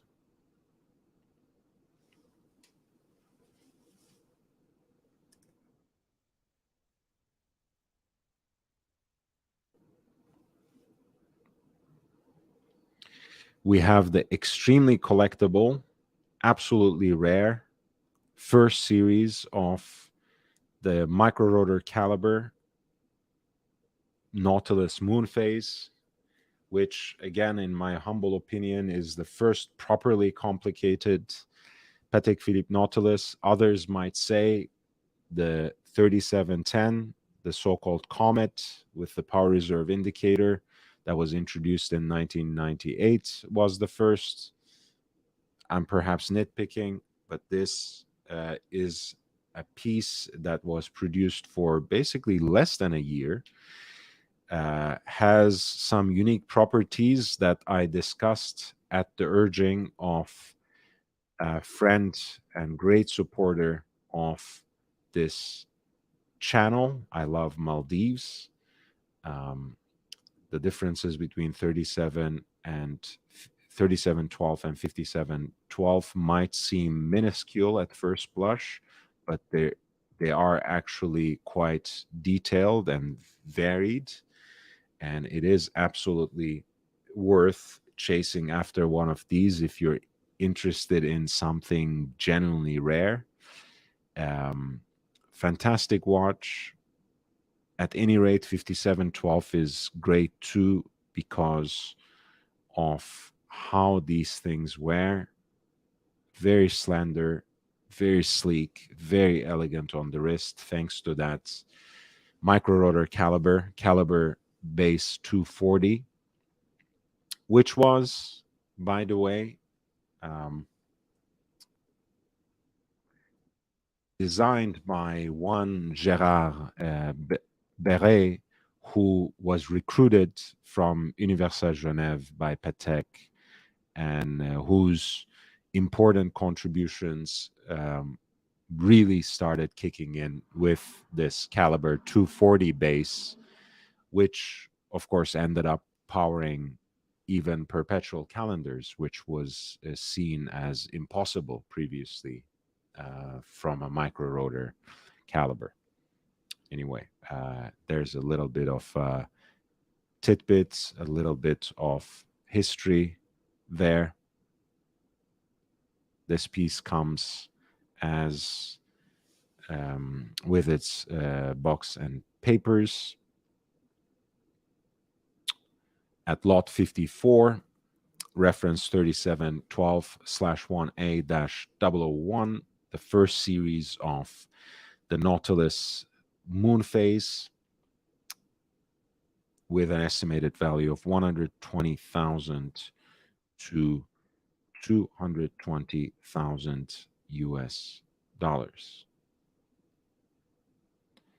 Tomorrow, maybe I'll try my best. I'll try my best, but I yeah, I'm being cheap. I just don't want to pay $60. I hate paying for pay-per-view. And I kind of resent the zone as well for that. I know it's not fair. I know certain fights, of course, are a little harder to finance.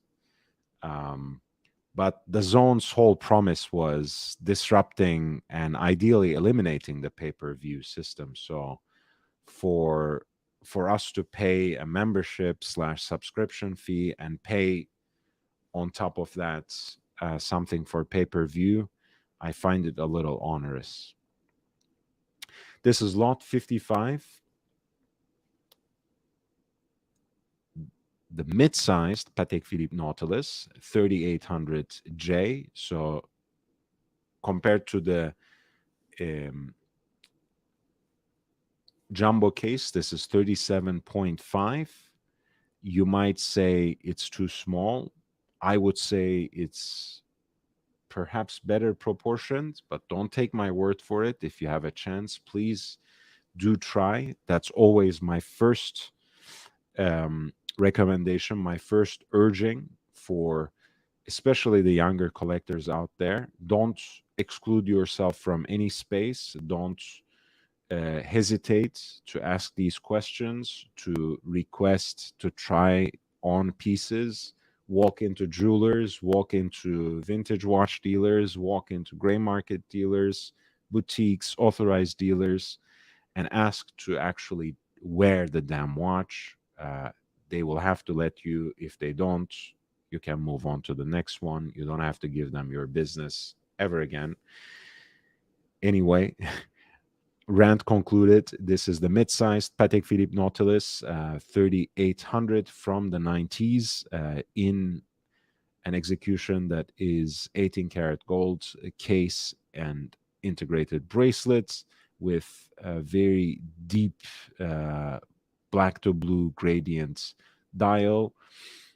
These mid-sized pieces additionally have a centrally deployed sweep seconds hand, which might, for some, be a way, an encouraging element to make your choice a matter of preference, because I know some people don't like two-handers. I love them. I think it's a very interesting flex with a mechanical watch. This is lot 55, the mid-sized Patek Philippe Nautilus, entirely executed in 18 karat yellow gold in the integrated bracelet design, 37.5 millimeter case diameter. This piece has an estimated value of 60,000 to 100,000 US dollars.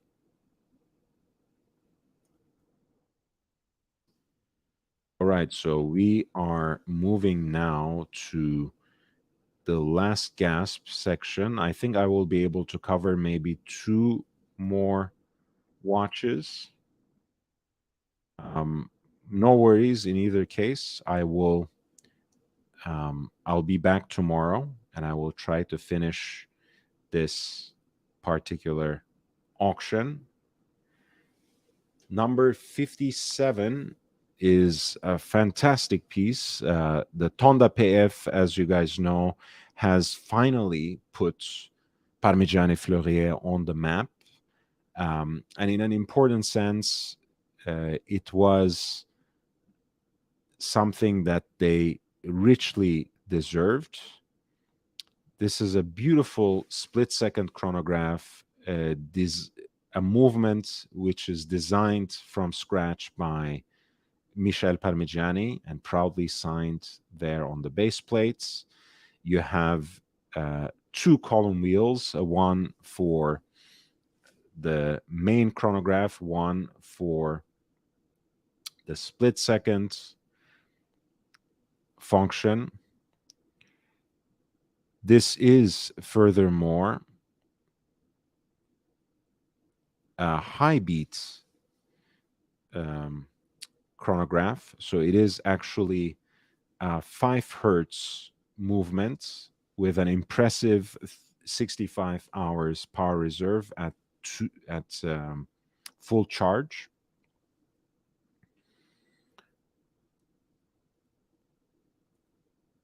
It was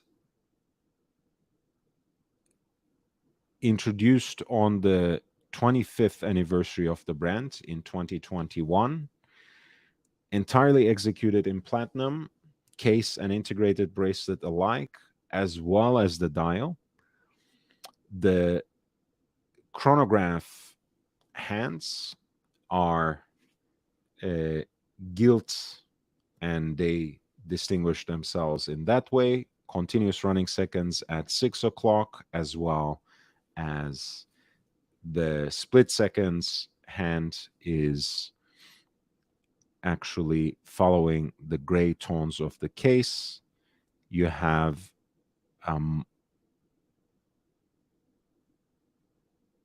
pulsometer that is graduated for 30 pulses, and the brand's characteristic fluted bezel as well. A very elegant piece, a beautiful execution of the split second chronograph with a great power reserve, high beat movement, a very elegant watch, maybe so elegant that it's a little bit over the top. And this is lot number 57, celebrating Michel Parmigiani's rich legacy in watchmaking and the 25th anniversary of Parmigiani Fleurier as a brand.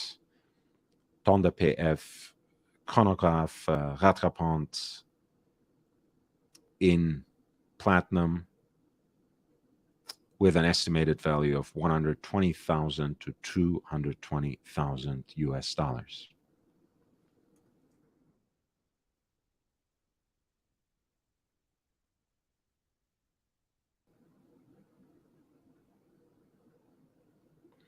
All right, two more watches and then I am done for the night, but I already look forward to be with you tomorrow night. This is the Tonda GT. It is the chronograph version of the Tonda PF, basically, entirely executed here in pink gold with a blue dial with a unique decoration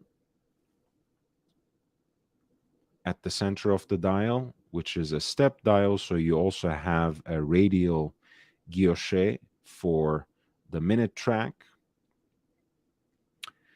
This is also high beats, so 5 hertz movements as well, except this particular piece actually is self-winding chronograph, limited edition of also 25 pieces, I think, in this case.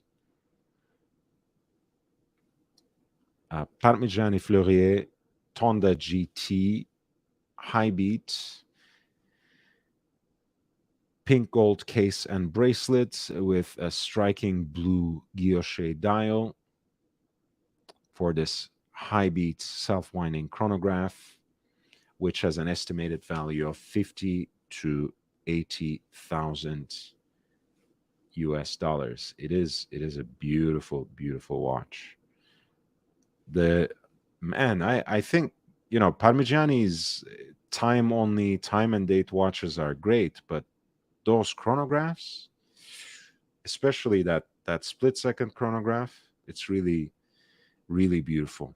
The list price is not too cheap either. I'm gonna end here, and you guys perhaps know why.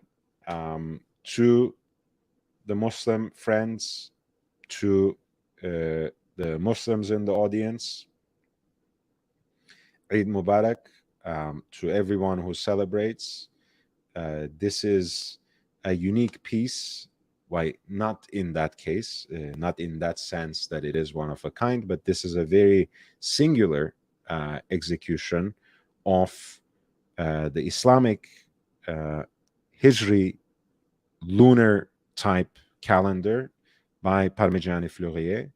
They have done 3 different editions of this. They have done like a Chinese calendar that follows the agricultural seasons. They have done a Gregorian calendar, and they have also done this Hijri calendar as well. It's really, really beautiful. Comes as a full set, as you can see, self-winding movements, limited edition.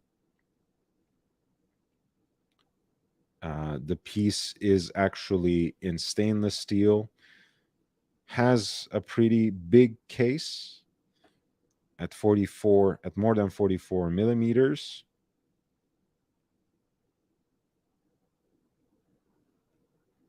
And shows the moon phase in both northern and southern hemispheres as well on this baby blue dial. On this baby blue dial that has the brand's now signature barley grain texture guilloche dial. The PF medallion logo completes the picture on what is otherwise a perfectly balanced dial with skeletonized hands.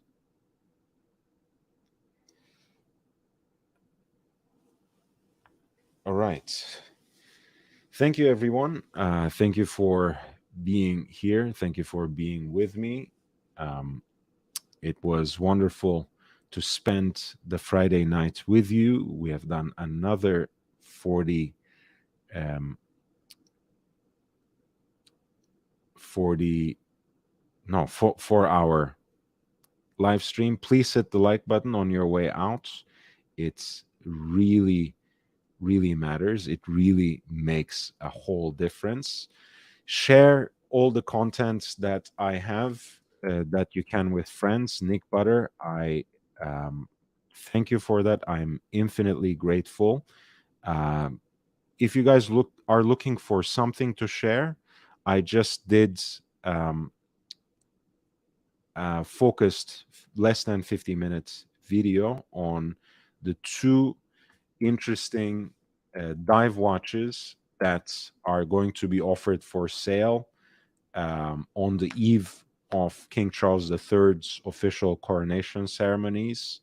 Both watches, limited editions, made and issued on the occasion of the Platinum Jubilee just last year. A great Tudor Black Bay, a great Breitling Super Ocean. Check the video out, send it around, send it to your friends, share far and wide. so I can gain a little more momentum. um, I'm doing my best. I know you guys are very supportive, but the bigger community that we have, uh, the more momentum this channel will get, the more the quality and quantity of the content will increase, because I will be able to devote more time, first and foremost, and also very much will be able to get more equipment and set up a studio eventually as well. Nice. Thank you so much, JB. I appreciate you, man. All right. Thank you so much, guys. I'll be back with you tomorrow. Until then, I wish you well. Be safe, stay healthy, wear and enjoy your watches. Until next time, friends. Take care.